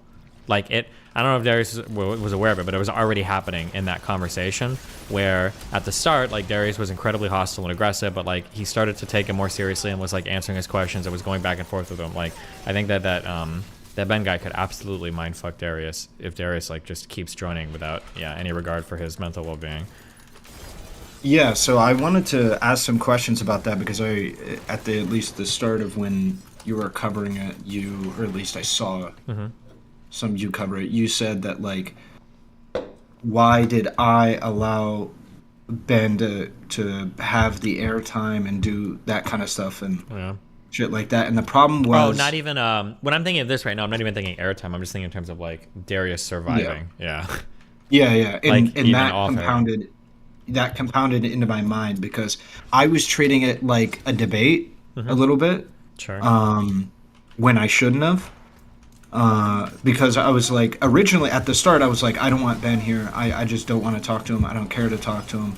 And then Darius joined, and then he was like, at one point he started engaging with him, and then I was like, okay, I'll let him talk and stuff, because I think that's, you know, he can make his points and then I can make my points, and I was treating it too much like a debate. So I wanted to have a conversation, and at least based on what I saw, you had an issue with that. I want your opinion on how can I deal with somebody like that who's being manipulative in a situation like that and not have them just like get away with being manipulative. Well, I think you can deal with it fine. I don't think there's a problem with you talking to him, but Darius can't do it, right? Yeah. It comes down to, especially when you're dealing with manipulators, a lot of it can come down to like these different psychological leverages that people can have on each other. Like Ben doesn't have, at least that I'm aware of, he doesn't have any type of leverage on you to manipulate you or make you act a certain way. So like for you, it doesn't matter. But Darius is completely under Grace's thumb, and Grace serves at the behest of her father. So Darius has no chance of surviving a conversation like that with a guy that is clearly manipulative. Right? He just can't. There's no way, because Darius is at the end of the day always like hanging off of Grace's like every word, and he'll do whatever he can to kind of like maintain that connection. Like even if he's saying like whatever, I would never talk to her, blah blah blah. Like I can tell like every time Grace is like, oh no, well maybe there's like, you know, maybe I could do something, or maybe we can hang out again, or blah blah. Like I know that every time she says that like Darius's heart is like thumping, and he's like, okay, well maybe it's not completely over. I guarantee you that's what's going on inside. You can even see it in the conversation. He perks up and he starts like engaging, and like he starts smiling a lot more and stuff like that. Yeah. You can definitely see that inside of the conversation. I saw that. But the thing that surprised me actually is I was thinking along those same lines, and maybe there's something else going on in private, but towards the end of the conversation, it seems like it was of Grace's opinion that they should just not really interact anymore. That would be surprising, but I didn't see the end of the conversation. Yeah, it was rather surprising to me. She was coming to the conclusion that like she kept saying like, I think your content isn't good for me, and I don't think my content is like good for you. I just don't think we should really do this anymore, which I found incredibly, because I was of the same mind as you. And now maybe she's being like rather sneaky about it. Maybe she was saying it because I was present, and maybe in DMs it's completely different. Wouldn't surprise me a damn bit.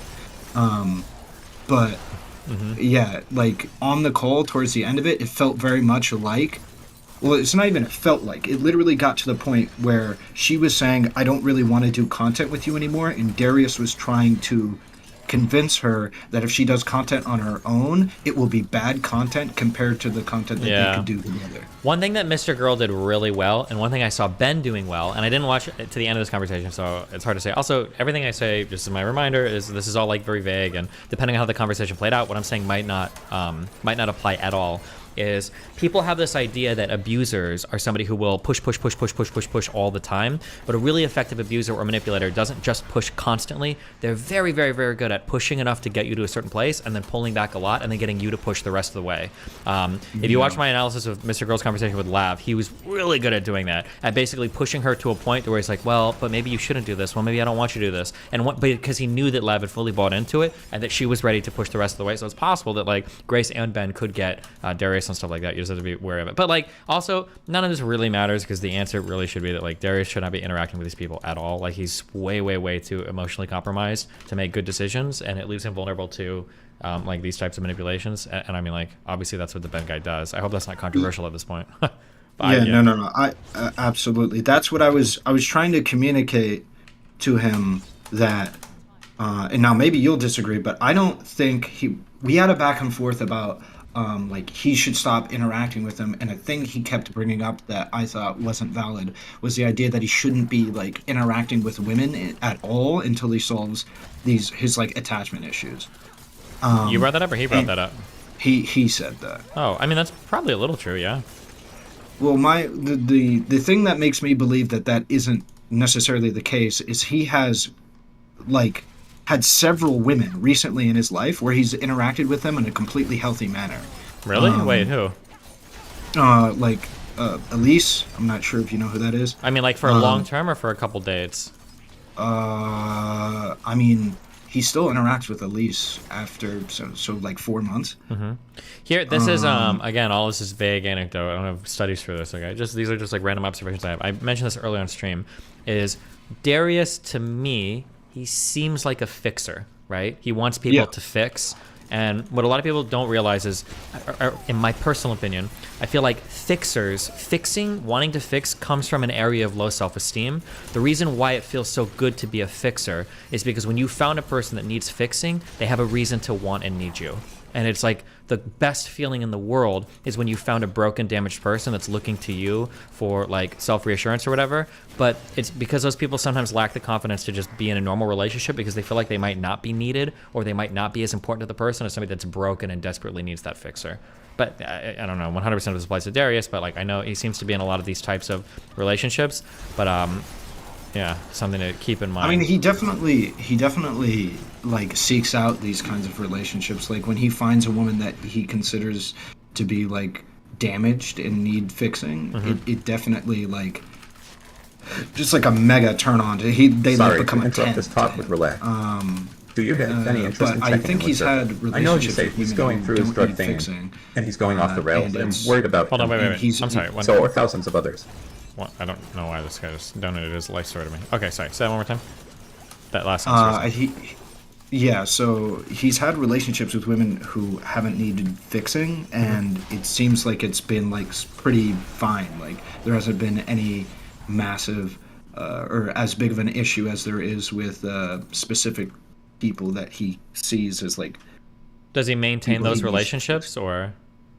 Yeah, I think he had. I think the only times that the relationships haven't been like he's not as gung ho about the relationships. Like he's not like falling over them. Like the people he tends to fall in love with tends to be people that are need fixing, but he can like maintain at the very least like some kind of a intimate relationship with some of these people for a while until they typically like drift away. Yeah. Well. Yeah. Okay, hold on. What did this guy say? Sorry to interrupt with Rel 8. Do you have any interest in checking with Zerka? No, I'm not Zerka's fucking babysitter, okay? I can't do that. That's all on him. I have no interest in any of that. Yeah, there was that. I wanted to. Sorry, go ahead. I wanted, Well, now, I I'm not wanted sorry to for the interruption now. kind of discuss how you were talking about the abuser like relationship or whatever, and how that works. I think that he with these people, I think he's capable of having relationships with people who are not or at least what he considers to be damaged, and I think he's able to like do that in a healthy manner. But I'm trying to. I think probably the next step for him is going to be like getting some form of therapy. Yeah, maybe, yeah. What is this? If he wants to, yeah. I mean, it comes down to him actually feeling like he has a problem and wants to fix it, yeah. Yeah, of course. That's going to be the only way that gets done. But I think that there's been multiple people who have been very close to him in his life that have tried to get him the help he needs, and it hasn't. I can't hear you. Like this thing where he does this, it's happened dozens of times. There's been dozens of instances of him having these conversations with me or other people, and he's kept looping. So it's just, you know, people are at their wits' end with what to do. Yeah. Oh, you know that Nadouche guy is fucking insane, right? Oh, I wanted to discuss with you about that. What makes you say that? I've had select personal experiences. I've seen him. He seems like one of the people that like, and also I could be wrong. I just see and hear things. He seems like one of the people that keeps those like side discords alive with just like insane interpersonal drama and insane behavior. I want to say he got banned from my stream for a long time ago because he came across as like actually schizophrenic. Like I think he made like 50 million accounts and would just like type the weirdest, most unhinged fucking borderline schizo messages. In chat. Like the guy is absolutely fucking insane, not in like a funny way, but like in a probably crazy as fuck way. But it sounds like you've probably had good experiences with him, so I just keep that in mind. Hold on, I will upgrade that. I'm sorry. I'm caging my opinion way too much. I know he is fucking insane. So I would just say be careful around him and don't trust him with anything, because if he has the opportunity to flip on you or do like weird cloudy things or backstabby shit, like I think he will always jump on that. He is an absolutely fucking unhinged person. But just be careful. Do you have experiences with him like doing like backstabby shit, or Yes. sorry, you've seen him? Yeah. Really? Yeah. So just be careful. Okay. Yeah, I guess I wasn't aware of anything like that. And being fucking unhinged in general, but just be careful. Yeah, just saying. And I think the Darius shit was like, that was very clear. Like, you don't buy the whole him saying that like, oh, we just thought this would be good for you, or any bullshit like that, right? Oh yeah, where he was like, I thought that he did it because he like, either I knew what was best for you. Yeah, or he whatever. either wants to fuck Grace himself, or he just thought it'd be funny to troll the fuck out of Darius. Like that was the only reason for all of that. There was no like ulterior motive here to like help Darius with anything. Yeah. I think that there was definitely. I don't think that was the honest situation, and I think that there might have been some emotions that he was going through to like, maybe some like pride situation when he was being confronted by it. That was like him just trying to throw shit at the wall to justify his actions. Because at one point he said that he wasn't being manipulated by Grace, and then Grace just openly admitted to manipulating him. Yeah. I think that one and- issue that's happening is, and I think I got this from Darius too, and listening to him, is especially since Grace is a woman and she's young and she's cute, it's actually incredibly rare, as much as red pillars will have you believe otherwise, it's actually really rare to run into women that are actually like psychopathic manipulators. They don't tend to do that. It's usually like a man thing. When you do run into a woman that can do it, it is very, very, very, very, very hard to deal with, because as a man, you are naturally just way more trusting towards women. You'd never really expect, it sounds weird, you never really expect that a woman could do some weird fuck shit. Like if you're online and some dude calls you like a racial slur or whatever, like in your mind, you've coded that person as male 100% of the time. If somebody's being shitty around, like it's just always, that's just like an assumption that you make as a man, always, and probably even other women to some extent. You tend to just, you trust women more. They're just come off as more trustworthy. I think that there are a lot of people around Grace that think they're a tad more clever than they actually are, and I think there are, I think, and this is just like what I hear from Darius and other people in the peripheral, whatever, I think there's a lot of people around Grace that think that they're clever enough to play her and they're fucking with her, but she and Ben are actually spinning them, and they're not aware of it. Yeah, so I would say just be careful of that, yeah. Because obviously you know that, like, our good friend Dario thought he was going to be one of those. It sounds like a couple other people were caught up in thinking that they were also playing her, but in the end, that's not at all what happened. I think Ben and... It seems to be the case that at the end of this, do you agree that Ben and Grace seem to have gotten exactly what they wanted? Exactly what they wanted. Yeah, they got I'd content say, out of much. they got content out of Darius. A couple guys got mind fucked along the way. They turned a couple people against each other. They increased their viewership. They got a funny as fuck story. Darius got stood up at dinner. I think, did Darius cover the hotel room and everything when they were down there?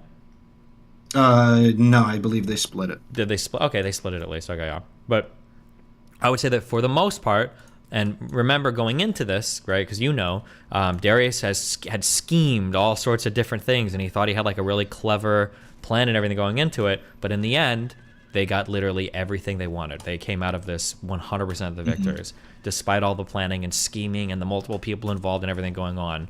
And it only happened because of all that leverage that Grace has on other people. This is why Ben can use her so effectively as a honeypot for people, right? Yeah, to be fair with the scheming bit on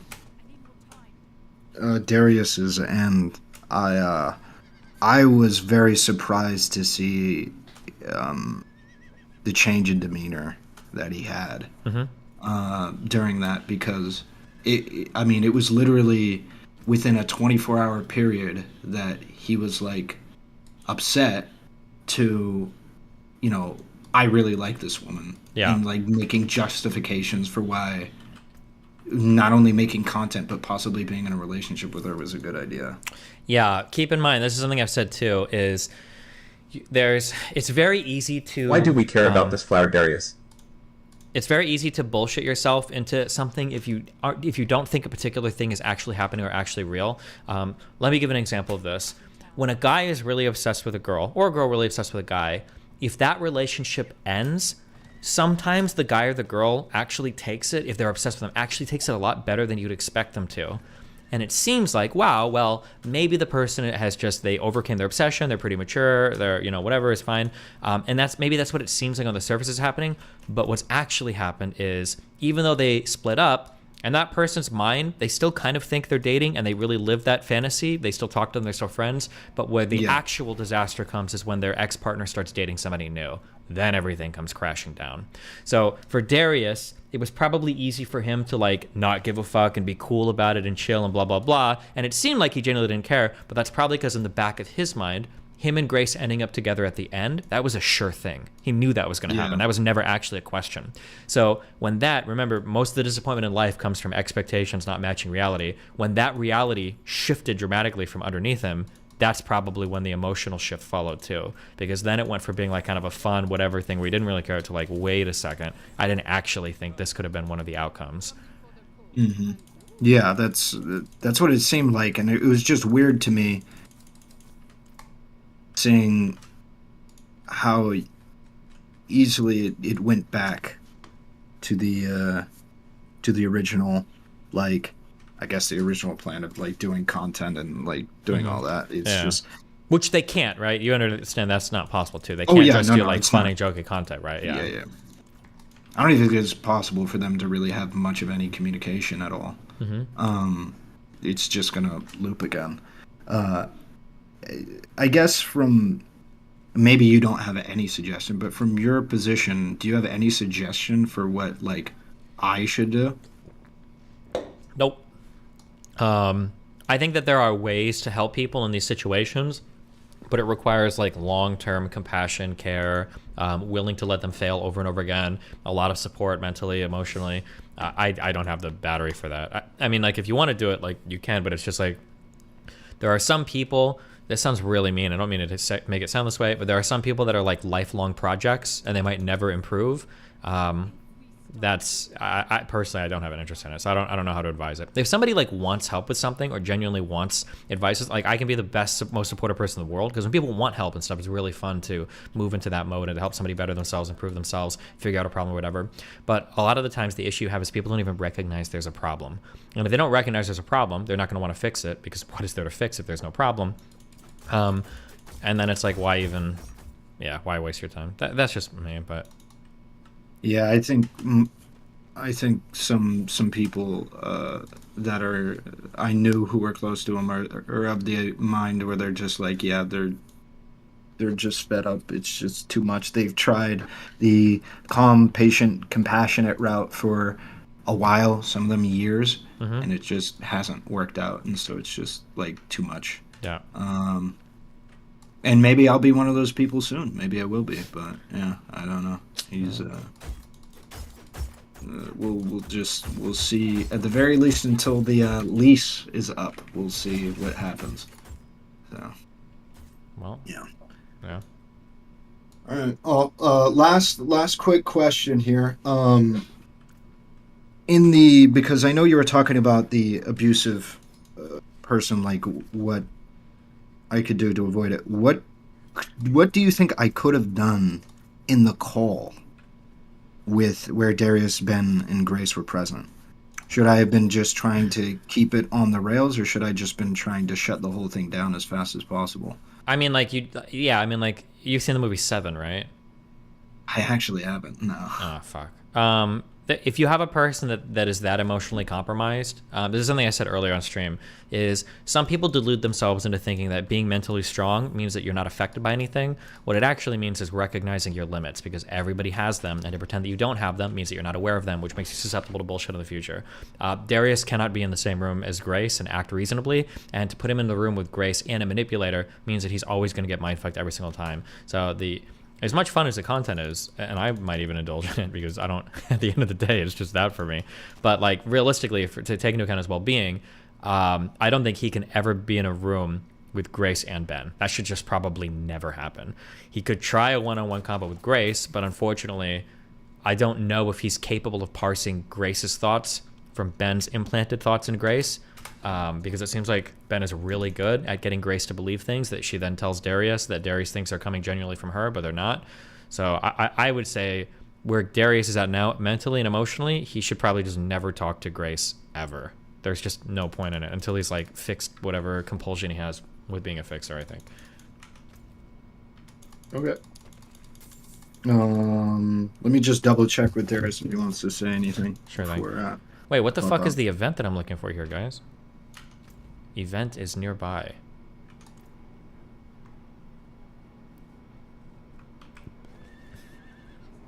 Do what? You're, oh, yeah, true, good one. Is it this thing? No.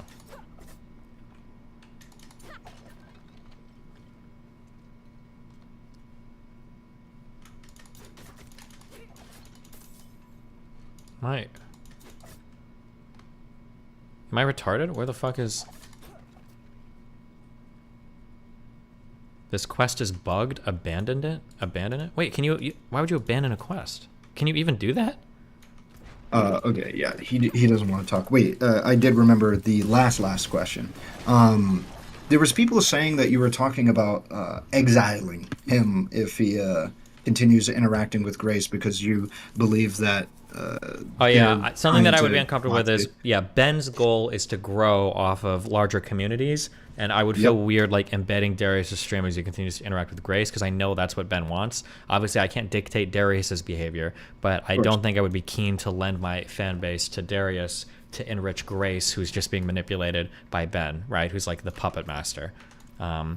Yeah. I'm actually I'm glad that you brought that up, because I've been trying to tell him kind of something similar about like how they're just here to get, you know, the numbers, the audience, and things like that. That's literally the only reason why they're engaging with you. If the numbers were reversed, they wouldn't even be talking to you.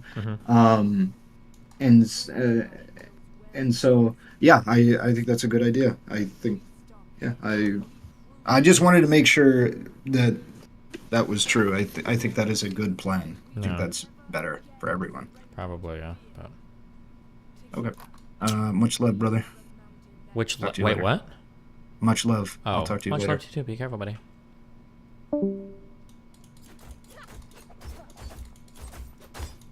What the fuck is with this dumbass fucking quest? Hi, what's up? How you doing? Do you want to hang out? Yeah. I'm looking at dumb memes. What? I'm looking at dumb memes. What kind of memes are you looking at? Wait, come. They can't hear you when you talk over there. Well, they don't have to, I guess, if you don't want to be heard. I'm trying some premium memes. You'll know. Okay. Gotcha. Okay. It's a bugged quest, Helltide. Sponsor a kickboxing match. This quest cannot be completed if the event is active up front. Keep relogging until the event is gone. Yeah, I figured it out, okay.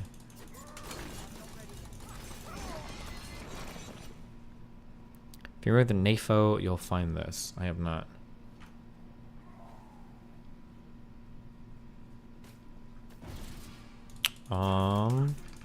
Is there anything else I need to cover before I take off for the night, guys? What are we thinking? Are you picking the chair up? Oh my god, good for you.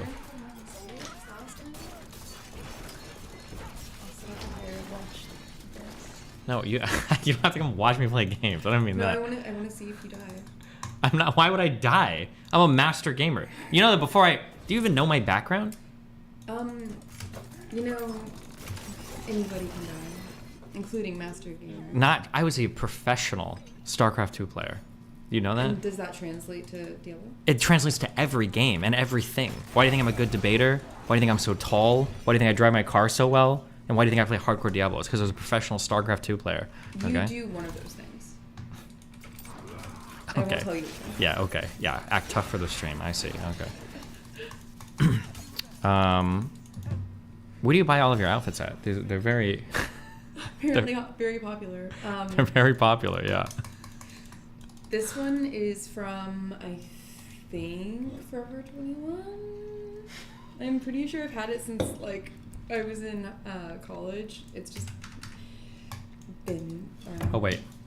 Oh, yeah. Yeah, the thing, okay? Become a real broadcaster. Okay, so... Boom. Closer than you think it needs to be. Really, like, there's a reason why I'm like 6 inches from the mic, yeah? I wonder if anyone's ever gotten, like, sick from being too close to a mic. Like, not you, but, like, newscasters in general. Like, if it has to be in your mouth, it's a bit awkward. No, I'm sure that eating food and picking stuff up off, like, countertops and shit is probably a billion times more. Probably. Yeah.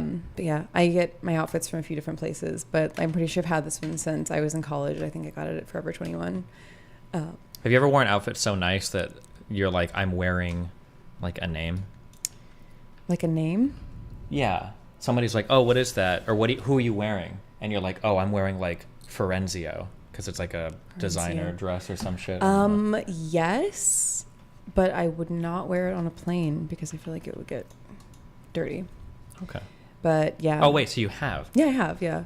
What's like the coolest, nicest person who's made a dress that you've worn? Like, oh, no one's made it specifically for me, but I have a 2-piece Balenciaga outfit at home that The child rapists? I didn't know it at the time. Oh my God, and you're Jewish. You would have Balenciaga. Oh my God. Okay. And I wore it to my friend's wedding, and it was really cool, actually. I had never been to such a fancy wedding. I was like 19 when I bought it. Okay. And I actually fit in as opposed to like every other time that I felt like I was super awkward. Was this wedding so fancy that everybody was wearing like designer fucking clothing and shit? Yeah, it was an Indian wedding that was actually in Mumbai, and a lot of people were wearing like either incredibly fancy, like very well made, like traditional attire, or like very fancy like clothing if they were not part of that culture. And so I wanted to at least look like I belonged because I felt really honored to be able to go. And the food was amazing. Okay. Mumbai, I think, was that a level in Halo 2? I have no idea where Mumbai is. I'm assuming it's in India, Halo right? 2. Was it? It was definitely in Halo 2. Like, that's where they had it. Yeah, it's in India. Okay. Well, I don't know. Damn. Hey, listen, we don't all fucking globetrot around the world, okay? Doing our crazy... Oh, Mombasa was the place in Halo 2. My bad. I don't think that's the same thing. Yeah. Well, the only other wedding I've been to was on a random spot on the beach, so it was kind of like two different things. Are you going to get married and have kids someday? Is that a goal for you? I was hoping to actually get married at a random spot on the beach. So what my friend did was she didn't reserve a place or pay any fines, so she just found a random spot. And I'm like, this seems really strange and awkward, but I'll do it anyway. And I was the only guest, so... Wait, this is sounding more and more like some weird cult ritual. It was not so a she cult. randomly was like, I'm going to get married to my husband. We're going to find a random spot on the beach. And did they have a preacher or like a licensed person with them? Yes, it was like an actual licensed person. And they just walked up and down to the beach until what? They found the best, like... It was like a planned wedding. It wasn't like they were just like, okay, let's go. They were together for like 15 years. And this is not the person who got married in India. This is a different person. Yeah, I would assume so, yeah. Hopefully. Yeah. And they had it planned. They just didn't want to have to go through the process of like paying for it. Okay. So they just kind of picked a spot, and I sprinted ahead of her to give the rings to her now husband because she forgot to do so. And there's a very funny video of me like Naruto running in the background. Okay, yeah. Nice. Wait, speaking of Naruto. Okay. Did you say you would never watch One Piece? I said I had watched all of One Piece. Oh, you said you'd watched all of One Piece. Yes.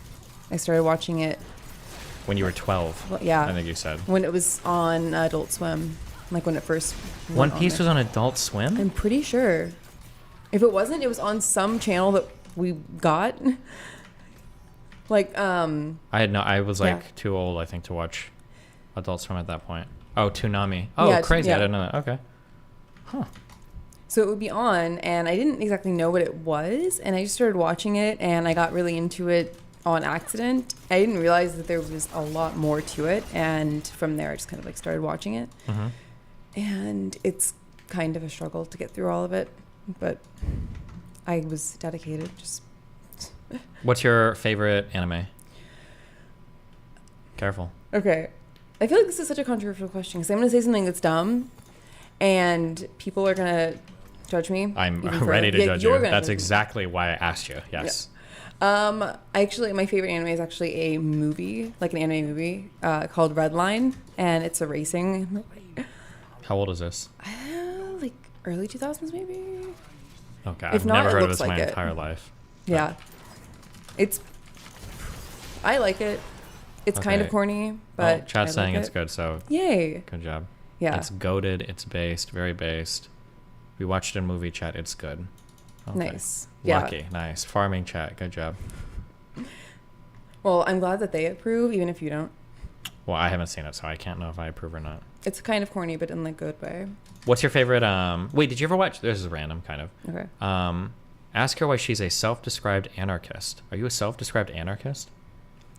I do have that on my profile, yeah, because I don't really have any like system of government that I 100% believe in. Do you think that how do you think your people would feel about that anarchy? I think that pretty much every system of government that's ever existed has had at least some beef with the Jewish people at some point. Don't you think Jewish people need a government to protect them, though? We have the Knesset in Israel that's trying to protect the Jewish people, and instead it's just kind of being really annoying. Is the Knesset, is that the name for your parliament in Israel? I think so. Okay.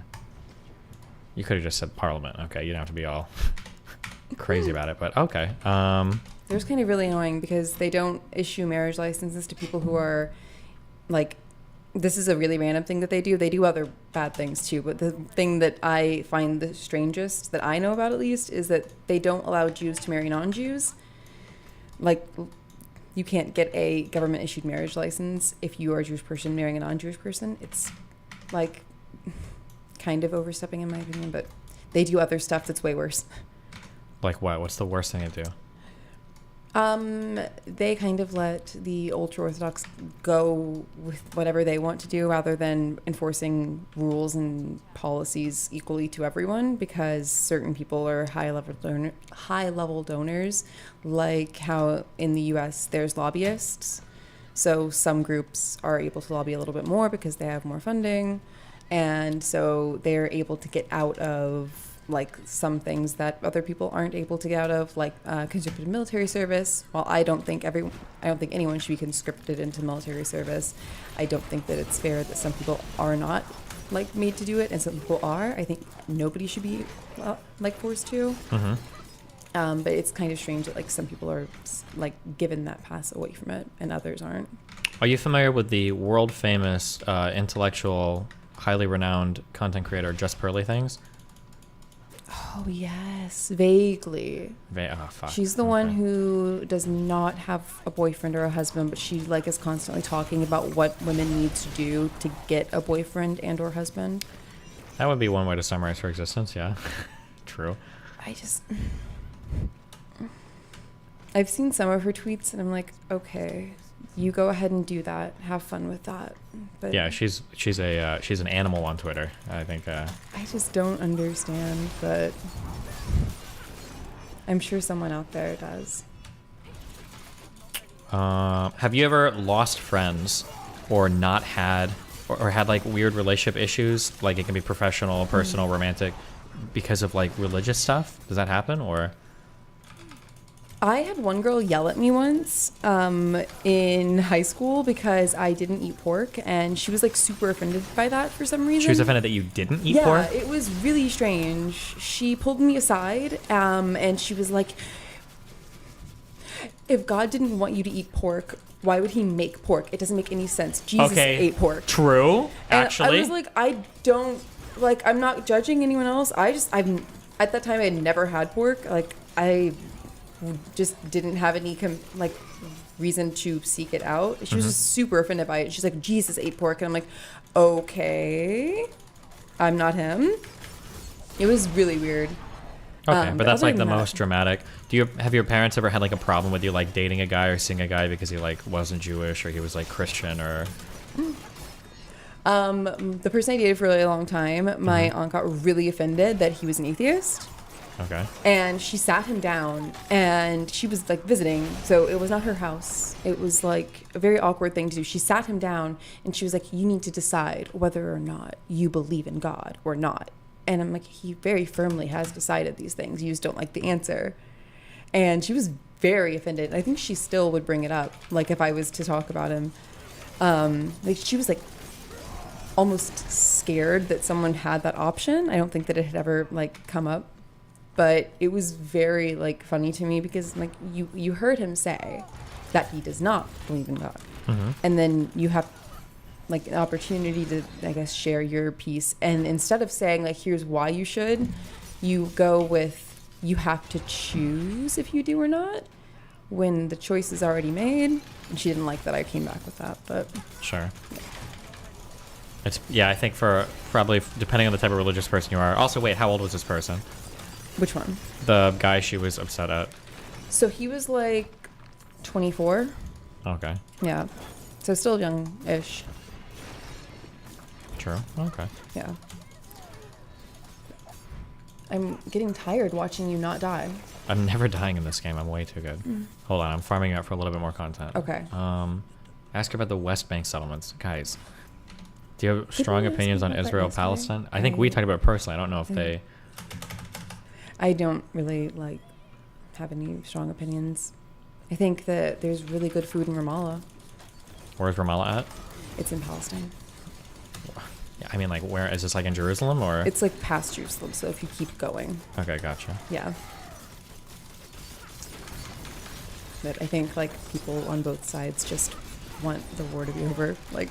Wow, both sidesing the Israel I know, Palestine. right? I'm gonna end up like getting, I don't know, yelled at for that. But Are there any other conditionals related to birthright stuff where you have to do something in some point of time, or is it just like a free trip to do PR for Israel?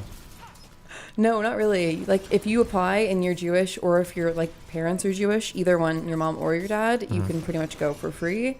I think that if you are lying for whatever reason, I don't know why you would choose to take a 37-hour flight on purpose. Free trip to Israel? It's not free food though. Okay. Or free lodging. Gotcha. But like, I think that if they find out you're lying for whatever reason, they fine you and you might get banned. But I don't think you really have to do much more after that. Like, you don't really have to, like, I can't even imagine what they would make you do. Like, I'm sure that someone has been like coerced into saying like, look at how great this is, if they have like a bunch of followers or something. But there was an episode of Broad City about birthright where it was actually like Jewish matchmaking on steroids, and it was pretty accurate. A lot of people that I know who did birthright ended up meeting someone that they married on the trip. Oh, that's cute. Yeah. Wait, how long is it again? It's like 10 days, maybe more now. Okay. My brother was going to go, and then COVID, so he didn't. I think he's happy that he didn't though. Yeah. Yeah. Well, I told him how long the flight is, and he's like, oh, never mind. Yeah, it's pretty far out there. Yeah. And you have to fly through Russia, or at least you did. Yeah, I don't know how that was freezing. that's working right now, but Destiny, you've met Nadouche before. Yeah, I'm aware. Okay. Jesus. I don't know any of this before. How do you not know any of my orbiters? Wait, what kind of my content do you even watch? Do you just watch YouTube videos or streams? I would watch streams, but I don't like watch them. I don't like look at them. So I can hear them. Like, so you're like too good for it, or? No, like I don't have the attention span to like sit and actually watch something. I have to be like doing something at the same time. So you're like studying, or like what are the activities you're engaged in while my streamer's just on droning on in the background? Usually I'm like cleaning or something. How much do you have to clean? I have an 8-week-old kitten, so I have to follow him around. Yeah, and you're just cleaning for 10 hours a day constantly? I That's don't what you watch do the whole every thing. single day? Okay. No. Okay. Darius is like a friend of mine, friend slash fan slash. Do you know what an orbiter is? Are you familiar with that? I know some things. Okay. Oh, I don't know. Damn. Yeah, Darius is like he would be considered an orbiter, I believe. But he has an issue. You know how people joke about like how I'm obsessed with like mentally ill women and I get myself into trouble all the time, etc., like that. Joke. He actually is. Yeah, joke. Okay. Because I can disconnect. Okay. So he actually does those things? Yeah. And how does that work out for him? Not well. And then he gets mentally destroyed for months or years, and then he goes on to the next one. Yeah. I think you have to pick a struggle sometimes. Like, you can be obsessed with mentally ill women, or you can be personally affected by it. But if you do both, it's just going to end up like exploding. Obviously. Yeah. I don't know this person, so I could be wrong. No, that's about where he's at. Yeah. Oh no, sad. Well. Do what? I say you did not die. Oh yeah, I'm not gonna die. One day. No. So how is he obsessed with mentally ill women? Like, does he befriend them, or? I don't know how much you heard of my conversation with Irrelevant, but he's like, have you ever met like? There's two archetypes I've noticed from my teenage years of dating. One I call the fixer, and the other I call the broken. There are people that like are always like, I'm so depressed, I've got an issue, blah blah blah, but they never actually take steps to fix themselves. Mhm. And then there are other people who are like, I need to desperately be with somebody that needs me to fix their life. Mhm. And I feel like Darius kind of leans towards that fixer archetype, Okay. to where he like desperately wants to be with people or seeks out people that need to be fixed, and he like likes to be that person. Yeah. He's not like a bad person. No, like I like, don't I can think. see that has, like, yeah, good he's like. I think he's like he's a decent intentions guy. He's plenty to be around. He's like he's got a whole bunch of like positive things going for him, Yeah. personality wise and everything else. And he looks fine, and everything too. Like but he's just like he's got like that one hang up. Yeah, Everybody's got their one thing, you know. Yeah, I can see how that has like good intentions and like you have like a positive intent behind it. But Mhm. if you're seeking out somebody who has something like majorly wrong in their life, or if they really need support, you can't really like love someone out of a mental illness. Yeah, that's probably a thing too. And Yeah. it's sad because like a lot of people do try. Yeah. Yeah. I can see some of the comments. Like I can see the ones that are in all caps, and they're kind of funny. Don't say that, because then they're all gonna start spamming all caps. Oh no. So I've never played this, and You wouldn't. I'm seeing that the technique is just click a lot. Okay, that's what it looks like to the untrained eye. Mm, Okay. okay. That'd be like me going to your job and saying the technique is to just like tell people to teach. Okay. But it's not I'm like. like, here's a book. Have fun. Yeah. Good luck. Do you have any hot takes, since this is kind of the purview of your job? Do you have any hot takes on the U.S. education system? I think that a lot of people, because I'm not like a actual teacher, I'm not like in the classroom, Mhm. so I can't speak 100% on this, but I think that a lot of students need more support, and it is seriously lacking in actual support for students who have IEPs or other types of like individualized plans. Mhm. So there's a lot of ways where they kind of make all of that happen within one classroom as opposed to having services. So instead of having a student go to speech therapy or having a student have one-on-one like assistance when it comes to reading, they rely on that teacher to do it all by themselves. And while I'm not in the classroom, I don't know like how it goes like in from their point of view. It must be hard because they have like up to 30 kids or more in some places. Sure. That's not a very hot take, though. I feel Yeah. like kids Well, don't get enough attention. It's probably a pretty It is lukewarm in take. that world because a lot of times like there's this like black and white thinking of like inclusion versus exclusion, where either the kid is just in one classroom with one teacher all day, or they are pulled out and they never see anybody but they're like the special ed teacher. Mhm. And in reality, it's usually more so in like the 100% all with one person every single day, even if they do have an individualized plan. And if they're really lucky, they might have somebody come in.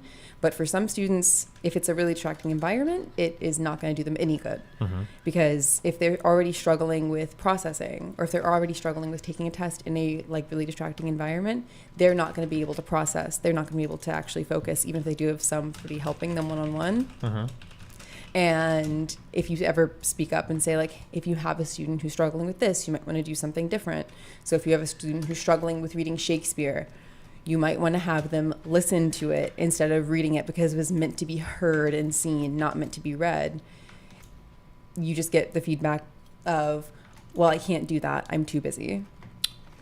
Hot take: Shakespeare is dog shit, and we should study cooler, more relevant things in classrooms. How do you feel about that? I think that a lot of things that are classics are beneficial when it comes to when like explaining how language developed or the way that things are performed.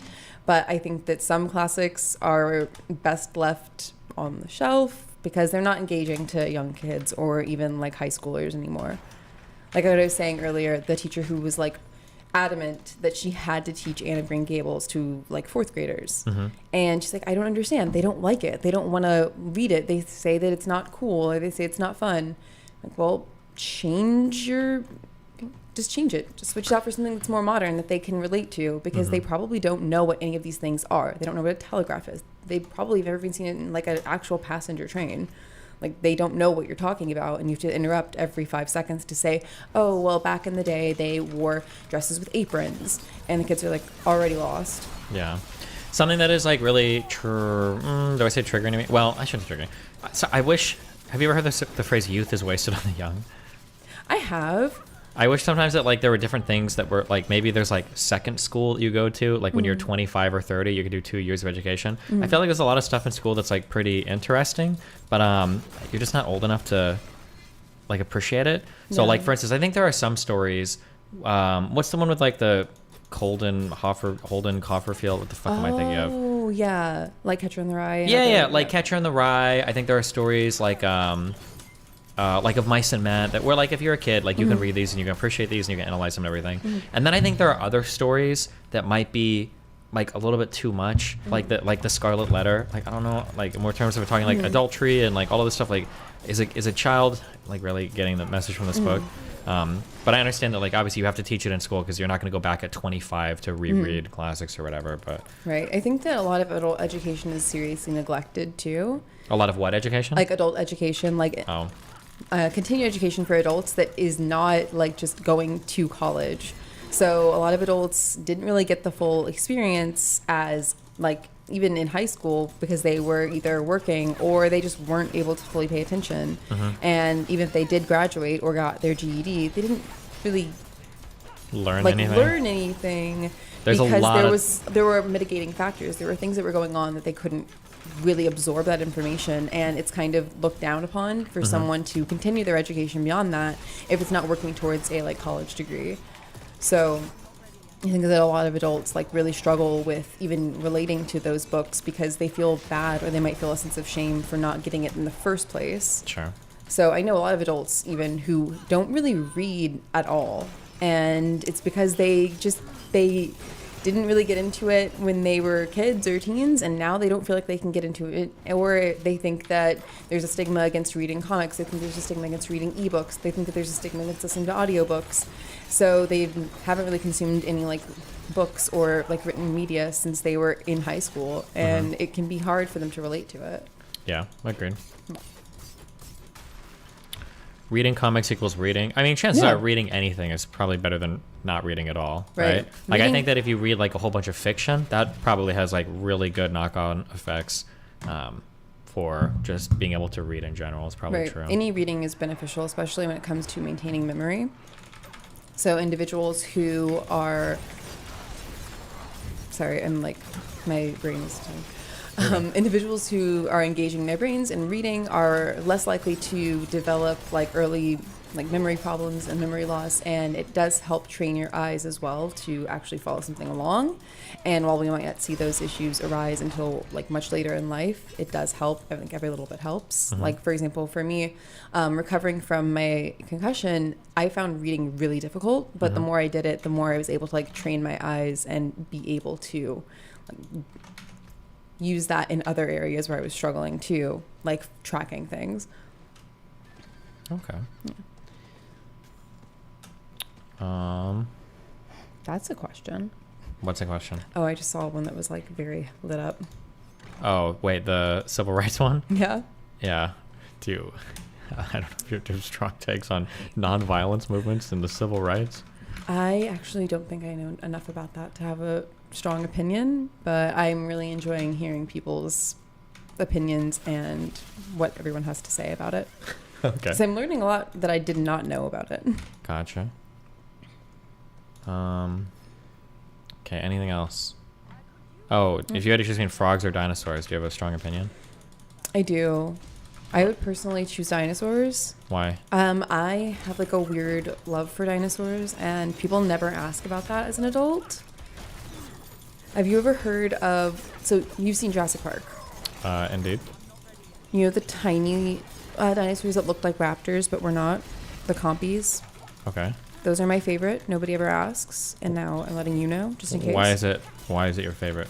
Because they're small, and I like and they're like, they were some of the first not reptilians. They were some of the first non-mammalians to hunt in herds, so to work together, and that has not really been seen until much later. So usually mammals work together or can work together, not always. It's a really rare trait. So pack hunting is not something that was seen at that time, but they were some of the first animals ever to do so.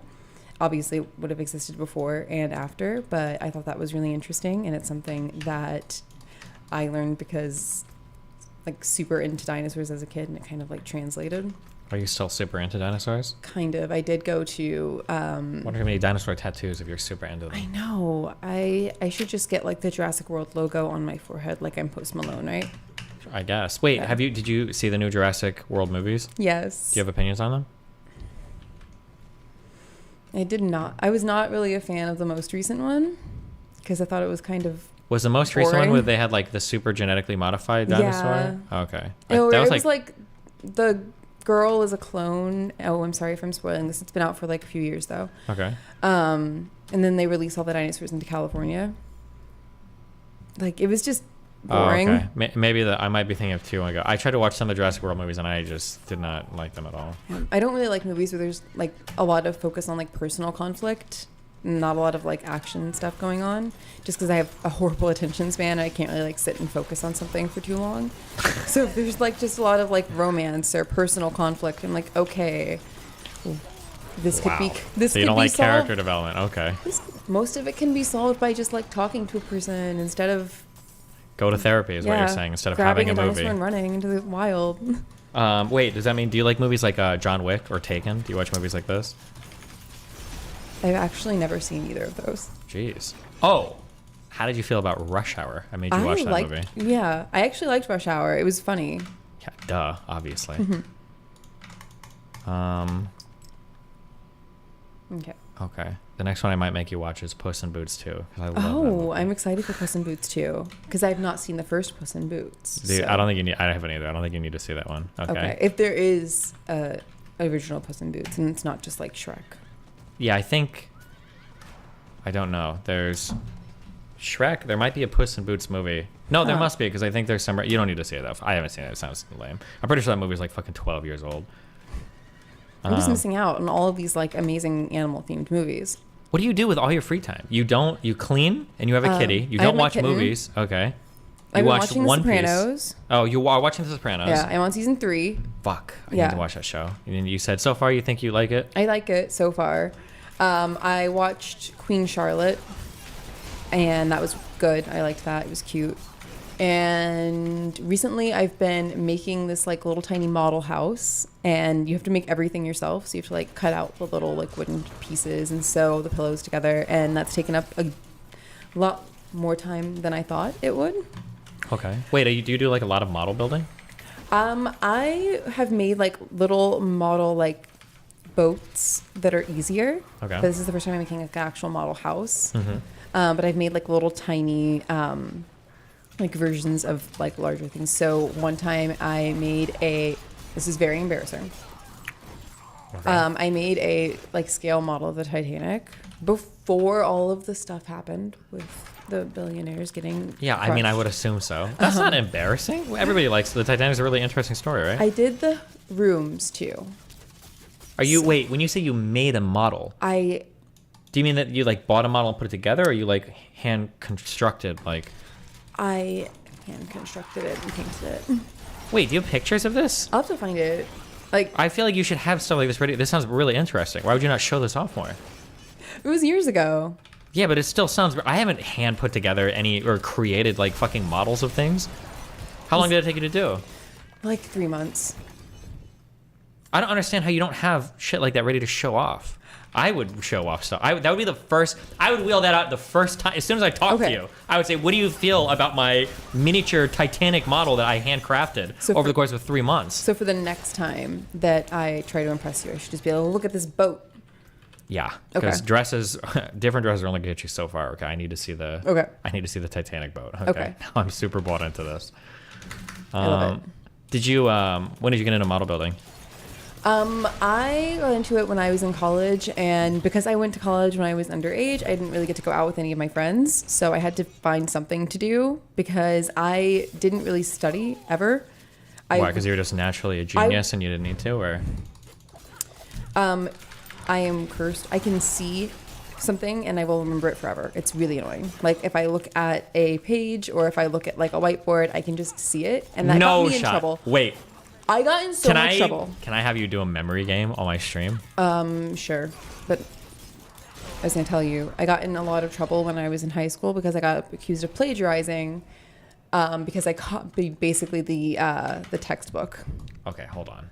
Link me the monkey memory game. Monkey memory game. Is it about monkeys? If it's not, I'm gonna be very upset. Okay, have you ever seen this? No. Okay. I'll go first, then you'll go, okay? So you understand what Okay. it is, okay? So what you got to do is click, okay? Now, I actually have... Most people can't get above a 5 on this game, okay? But I can get up to, like, 12, okay? Oh, fuck, Hold on. I didn't actually look. Okay, but do you understand the... So I'm trying to see where the numbers are. Okay. And then you just... I want to see how far you can go. Because Okay, now I well- want to see if you can actually get a 12. Okay. I mean, hold on. I can, obviously. Wait, I don't know about 12, but... No! I misclicked, but I knew where it was, okay? Okay.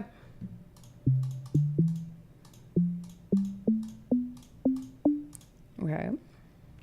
Hold up.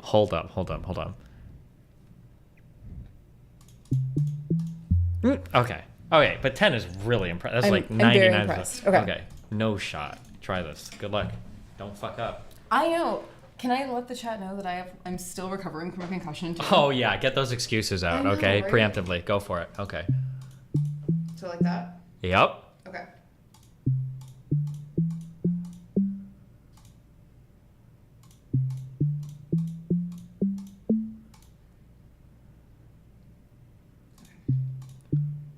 Oh, uh-oh.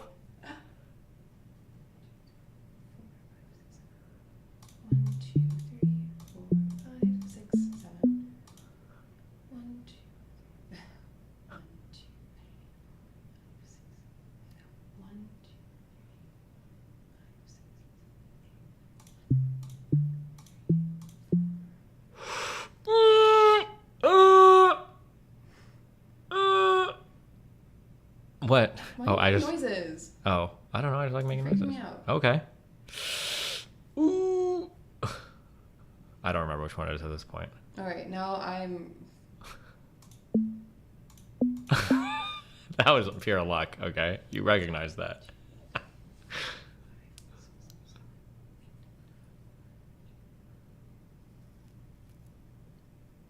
Oh, I can see that. Okay.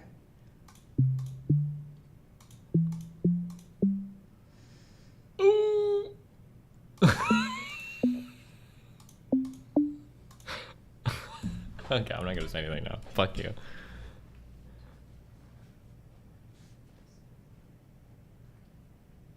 You're not making it past this stage. This is the end for you.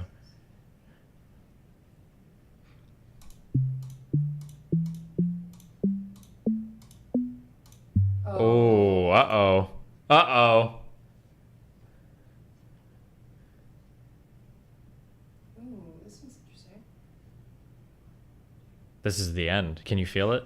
Can you feel the walls closing in around you?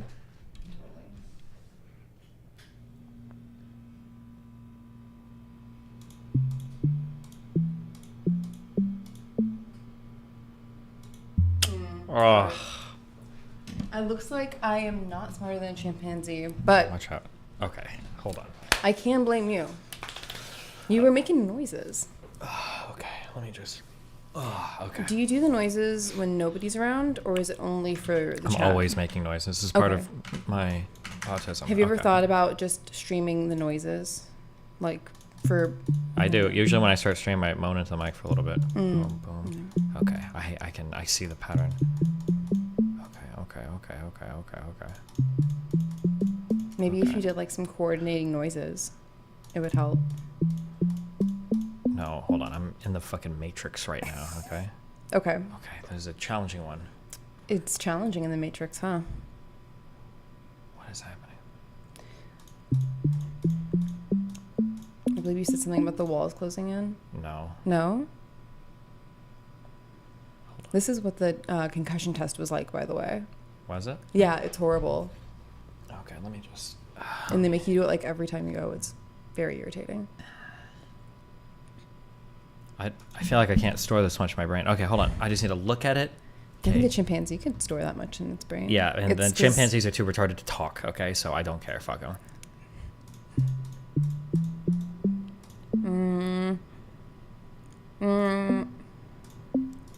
Oh, good job. I have it. Don't even try to fuck with me, okay?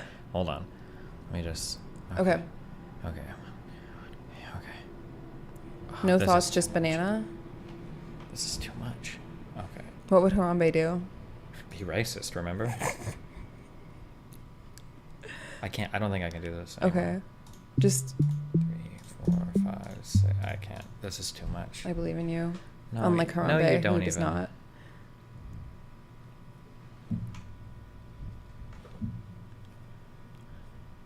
Why is it smaller? Maybe it'll help. Oh.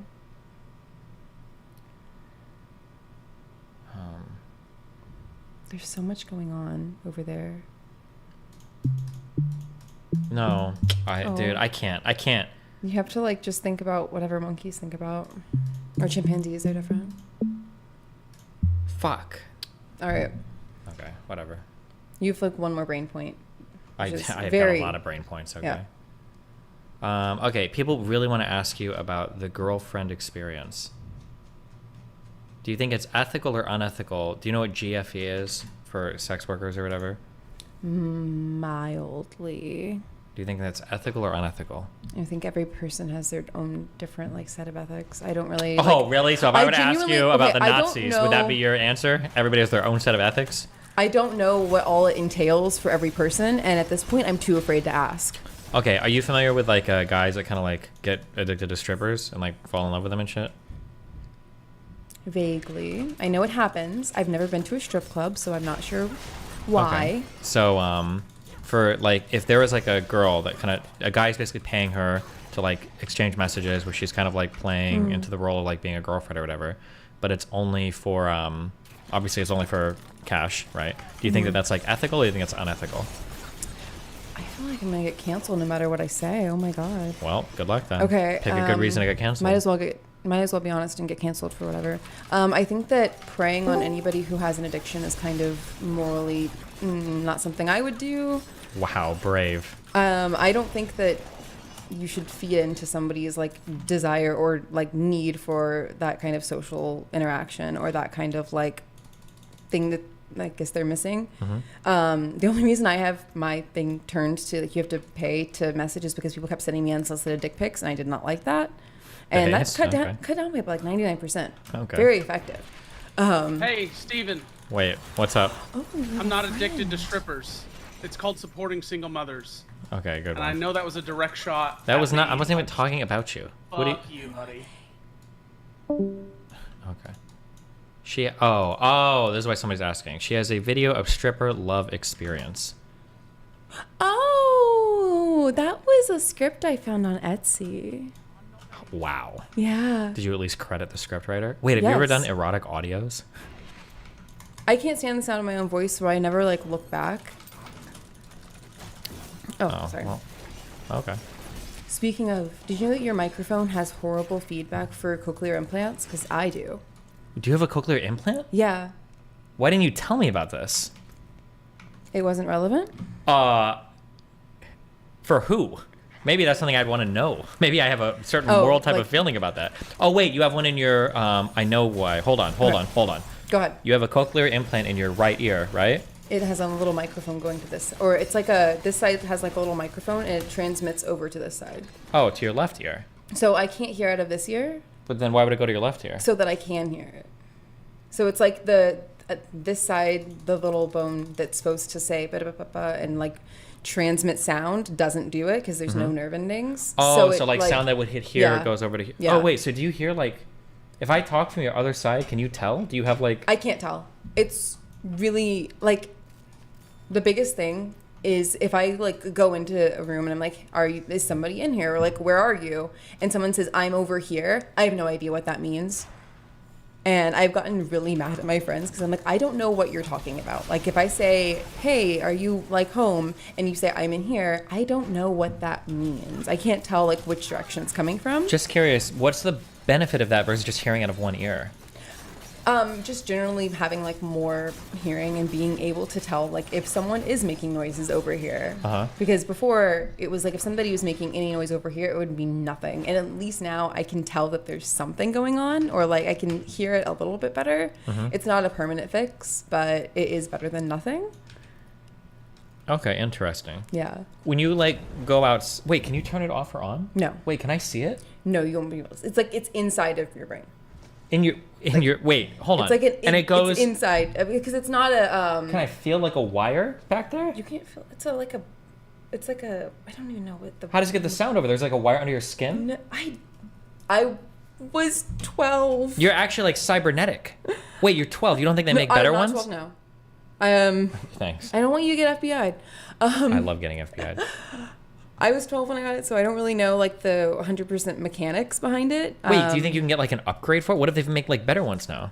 I have not actually inquired. I did go to an audiologist earlier this year to ask, and he kind of brushed it off. What? It Oh was my god, really you can make a video of awkward. you, and then when they turn it on, you're like crying. So Oh, like, that I would can be hear directional cute. sound. Yeah. Yeah, that would be cute. But as far as I know, there haven't really been very many for people who like have no like what's it called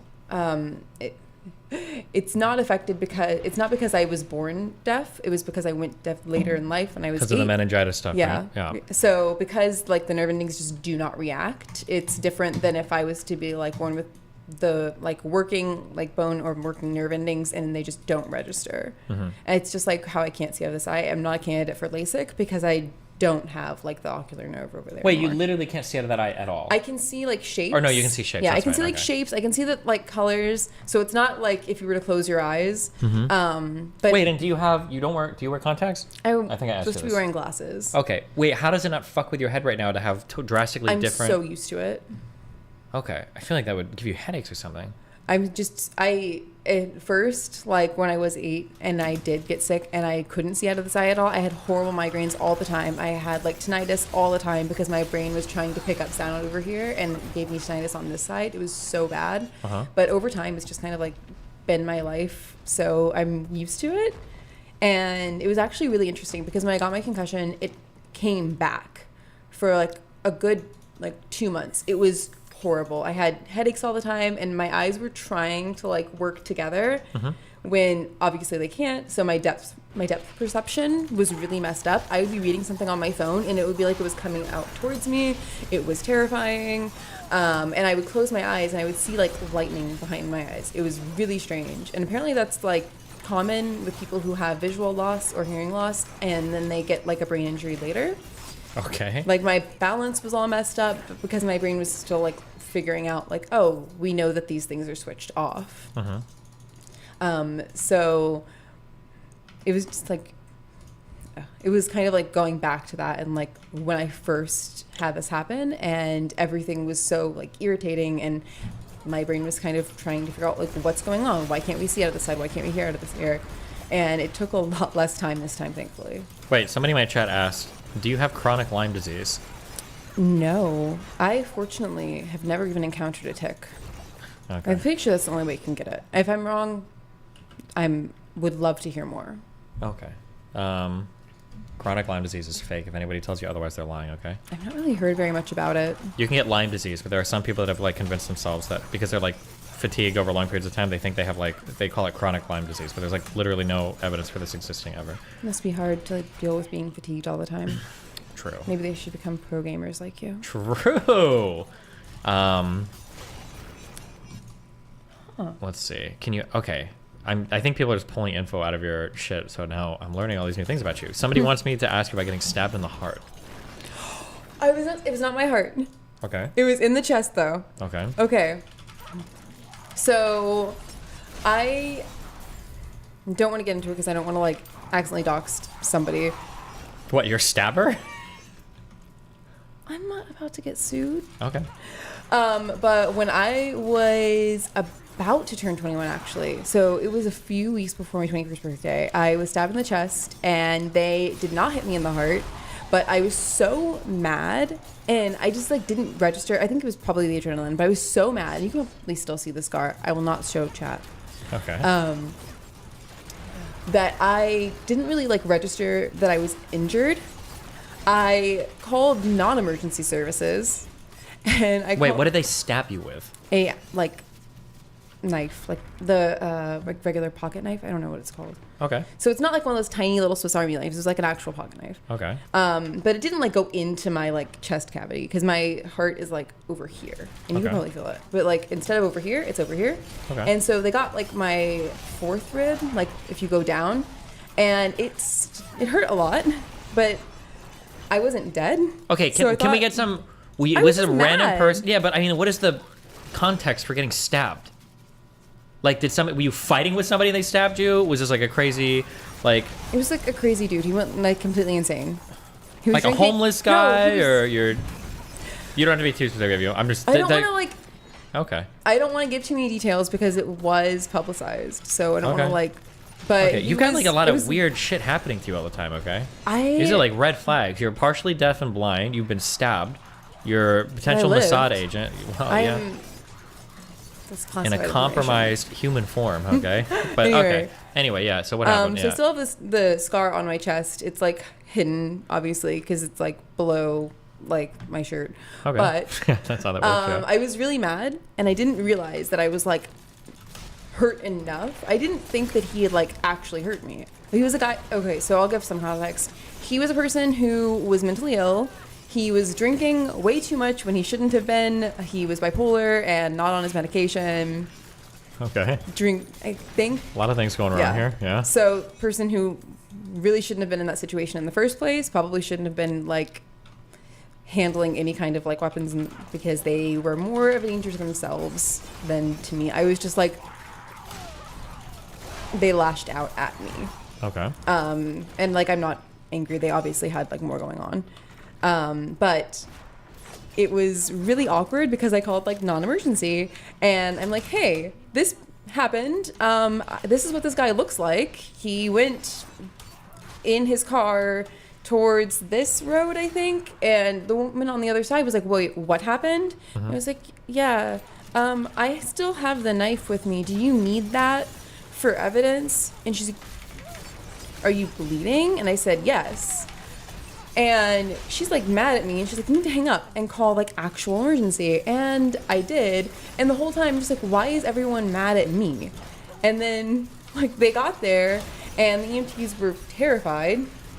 And you're still standing. Did you take the knife out of your chest? I'm like, yes. And I'm like a 20-year-old like, little shit. So I'm like, why? What do you need to know? And it's just like, you shouldn't have done that. I'm like, okay, I'll remember that for next time. Yeah. So I really regret being so snarky, but I did not get to keep the knife, unfortunately. Did they actually take it from you? Yes, they took it from me. The police took it. Jeez. Yeah. Did you have any long-term benefit? Do you have like an arrhythmia now, or any kind of? No, because it didn't hit my heart. Oh, okay. It just like it. Did you have with like my any rib. big surgery, or was it just like stitches and you I were had good to to get go? or- stitches. Oh, okay. And they're like, you're really lucky because usually this would be worse. I'm like, well, he missed, so. What is the So aside from the meningitis, what is like the worst injury you've ever had?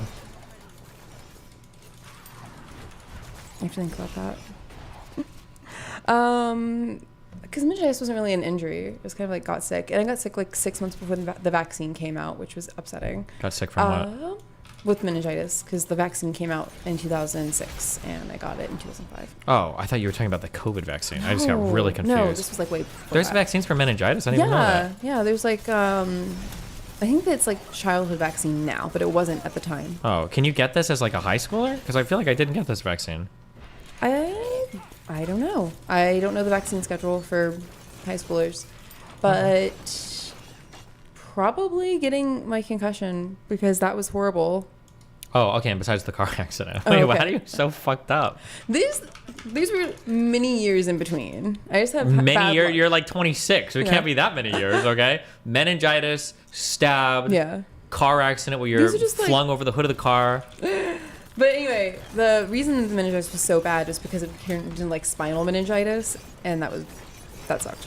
Well, I think there's like There's there different like types. yeah, there's like two. I thought I'm making this up a little bit. I think there's like bacterial and viral. And then it can like manifest into your spine. So I had I think it started off as viral. I was a child, so they didn't really tell me all this information. It could have been bacterial. All I know is that somebody had it before I did, and this was right after Hurricane Katrina, so there was a lot going on. And I was in the ER. They thought it was a like sinus infection, so they gave me antibiotics, and it didn't do anything really. And so my mom took me back to the ER the same day, and they're like, "Oh, I guess we need to give her a spinal tap," thinking that it was going to scare me. They thought I was faking because it was like a Monday, and I was supposed to be in school. Wait, life-altering event? I don't know. I never asked details. I'm pretty sure you were 12 when this happened, right? Which one? When you got meningitis. Oh, I was like 8. Oh, you were 8. Yeah, okay, I was in 3rd grade. Chill, Huff Daddy. Okay, sorry, go. Yeah. So I was supposed to be in school, and they thought I was faking. So they're like, "Oh, we're gonna have to do this if you really think that it's like a big deal," because they were trying to freak me out. And the whole time, just like puking, I was being very gross, and I'm crying because they didn't believe me. And it turned out to actually be meningitis, and my mom was furious because they had originally told her that I was just faking. But yeah, I haven't really gotten like seriously hurt or sick other than that. Okay. I just have like Somebody bad said luck sometimes. the vaccine is specifically for a type of bacteria that can commonly cause meningitis, does not prevent other causes of meningitis. I think that I could be wrong, but I think that viral meningitis is just like, I think it's like a shitty flu to get. I don't think it's as big a deal, but I think the bacterial one is the one that can quite literally kill you. Yeah, then it was probably that one. Like I said, I was a child. They weren't exactly giving me all of this information. Yeah. I know from like medical charts that I've seen. Yeah. Oh, true. Wait, do you know what Munchausen's is? Yes. Do you think you have that? No, because then I would be like in the hospital all the time for nothing. Do you have a lumbar puncture stab in your back? I do have like a scar on my lower back. Okay. I'll investigate later. Find out if you're telling the truth, all right?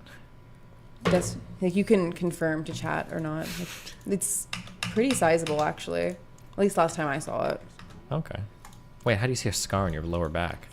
Mirrors. Okay, just testing. Yeah. Good job, you passed.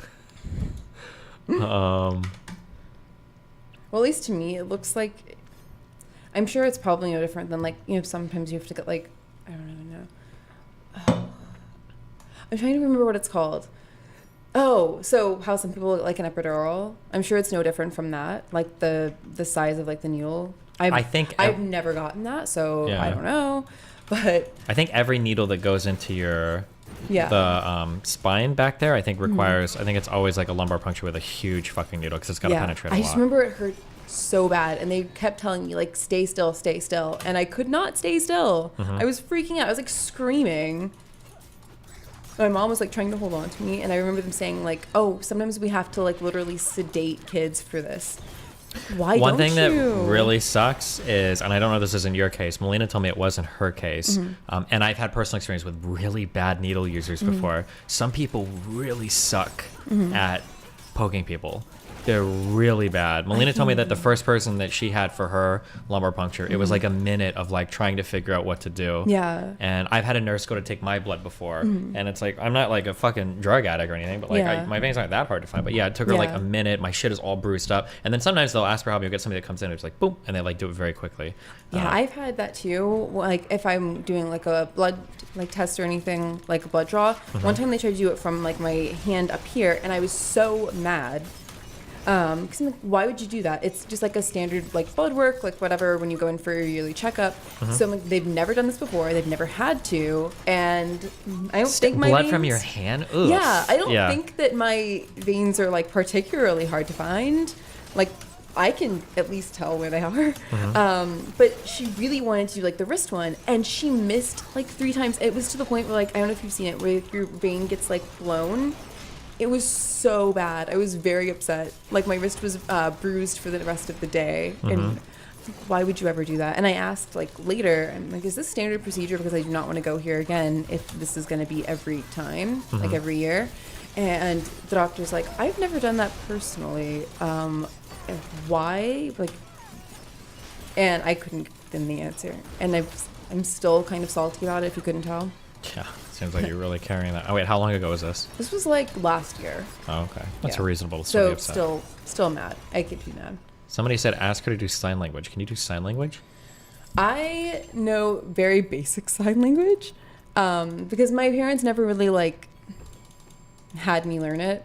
Okay. And because I got like the hearing aid only a few years after, I can do lip reading really well. But for sign language, I never really like had a reason or like had like a motivate. I don't want to say motivation because it sounds like I would love to learn it. I would love to be able to do it.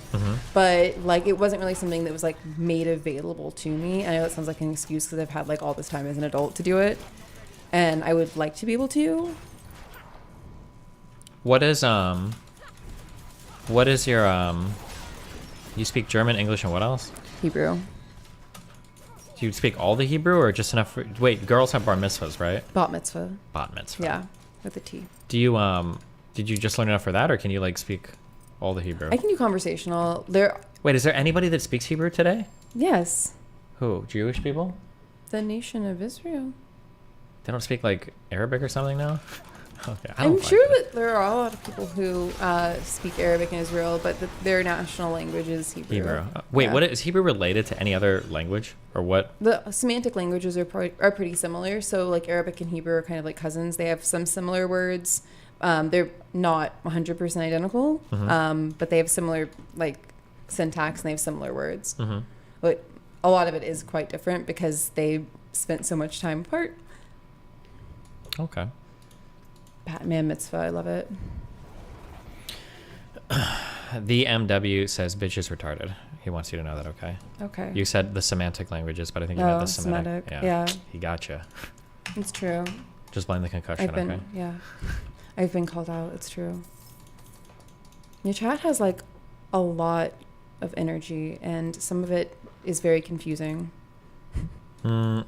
Well, I think right now what they're going through is they're going through every post you've ever made, and then they're asking questions about those posts to find out if you've lied about it. And I think that's what people are. So I think somebody read earlier that you said you use sign language sometimes, so that's why Yeah. they asked, can she speak sign language? Yeah. I think is why, yeah. It's very basic. I never really had like an opportunity to learn it as like a like day-to-day usage. Because I've tried. I really should be more like dedicated to it though. Sure. Yeah. Do you have strong opinions on the deaf community? I don't really think there's anything to have an opinion on. I think, yeah. There's a lot to have an Like I know that there's like drama. I know that there's like a lot of infighting sometimes, but I don't I feel weird like getting into it because it's not really like I'm not really involved, so I don't really know enough about these types of things. And Some people that, feel really, without getting too deep into it, some people feel very strongly. There's a lot of people with, hold on. I'm trying to present this as non-biased possible because I think it's retarded. But there's a lot of people that are part of disabled communities and they don't like that connotation of being disabled because it makes them feel less than human. And so they try to reframe some disabilities as just like alternative ways of living. That makes sense. So for some deaf communities, they like don't like the idea of like cochlear implants because they think it's like depriving somebody of like the deaf experience and stuff. Yeah. I think that I definitely have a different experience because I was not born deaf. I never really considered myself disabled because I didn't want to like take that label if it wasn't something that I felt was mine to take. So I feel like I had a vastly different experience because I didn't struggle with this my entire life, and I was able to get that hearing aid pretty soon after. So for me, it was a few years of having like a really hard time in school and a really hard time communicating, but I was able to like speak and I was able to do these things that like a lot of people aren't. So I was able to really like process things in a way that I think somebody who never had that privilege, never had that ability would be able to do. And it's like, I understand why someone would kind of shy away from that label because it has such a connotation that like you're like not able to do more than you're able to do for some people. I know that some it's empowering and for some it's kind of like upsetting. Like I said, it's not something that I personally use to describe myself. So I don't want to speak for anyone else because like I would never want to like claim to be like disabled, even though I don't know, technically Sure. For some people, I guess. Because like I haven't experienced the same struggles as a lot of people. Like there are a ton of people who aren't able to do lip reading, a ton of people who are not able to benefit from a hearing aid. And for them, it's a much different struggle than what I've had to go through. Okay. Yeah.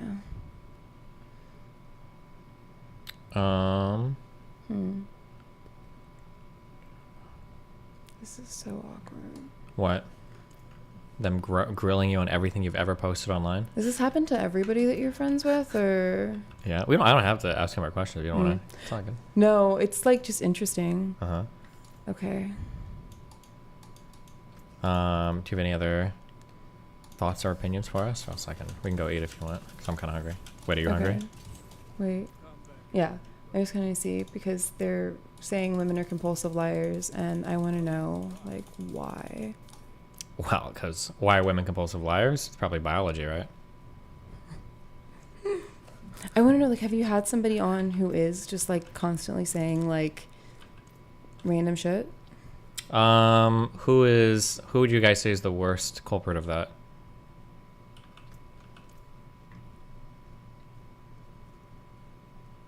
Oh, there's a woman that we don't speak of, but that bad.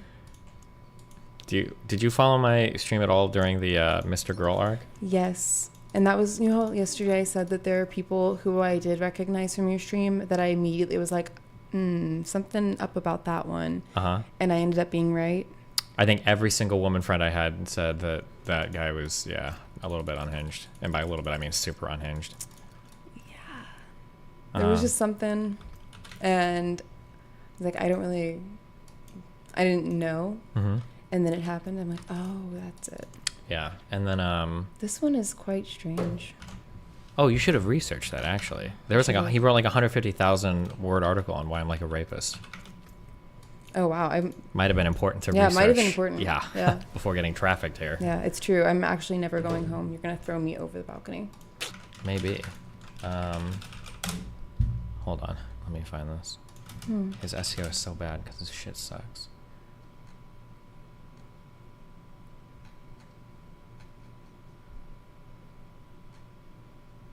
Wait, where the fuck is... There's what? Oh, I didn't realize that there were two. Oh, there's three. There's three different chats. So I was looking at this middle one. Okay, there's like three of them. Cool.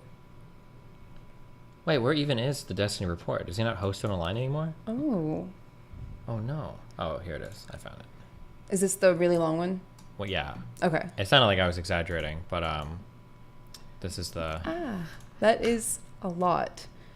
And is any of it like based in reality, or is it all just nonsense? I've only raped like 3 people in my life, so it's generally exaggerated. But yeah, Jesus. One of the stories details a do you know how I told you there was a girl with OCD that I like yeah, one of them is her story that they wrote about against her will because she didn't want to be included in any of it, which was kind of sad. And then another has to do with, did you ever have Lav on my stream or hear about her? I vaguely know who that is. Gotcha. She started to allege after she decided she hated me that I was like charging her in pictures in order to join my stream, which there's no basis in reality for it, but yeah. I've seen your tweets about her, but I haven't really like seen any of her content. I don't even know if she like does streaming. She might, but I don't really like engage too much in a lot of like internet drama because just I don't have any information about it, and I always feel so lost. Like, who are these people? Why are they saying these things? And people instead just link to videos. I'm like, I'm not watching that. Yeah.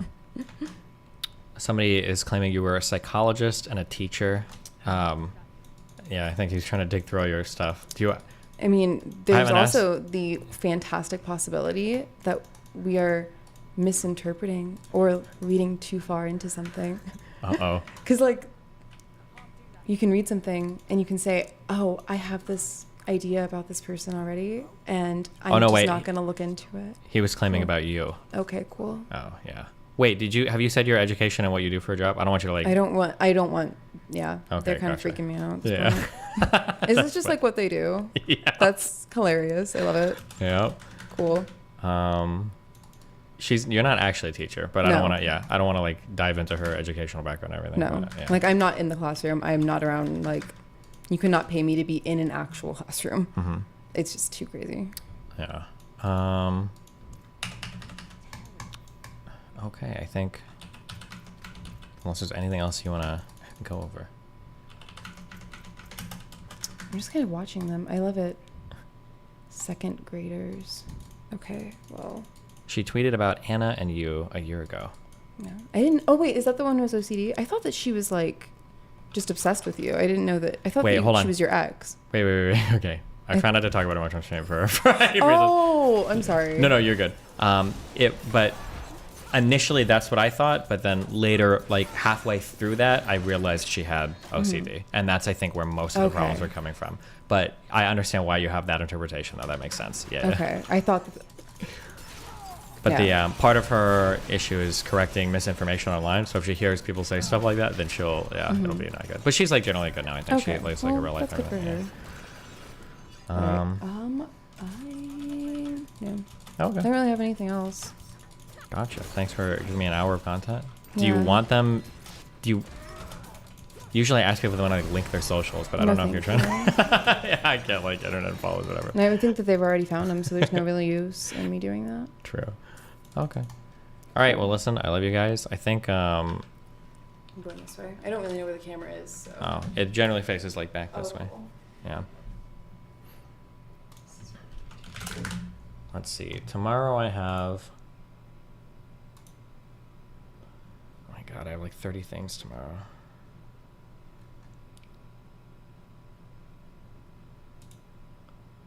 I've got an interview with the guy at 1. Oh, and then I've got Fresh and Fit tomorrow night, I think. Assuming that's still happening. Oof, that'll probably be at like 7 or 8. I'm not sure yet, but yeah. Okay. All right. I love you guys. It's been fun. I will see you probably tomorrow afternoon. Be careful. We're going to cappuccino, pop channel, channel. My dude is. Catch you guys later. Wait, I need to host somebody. Hold on.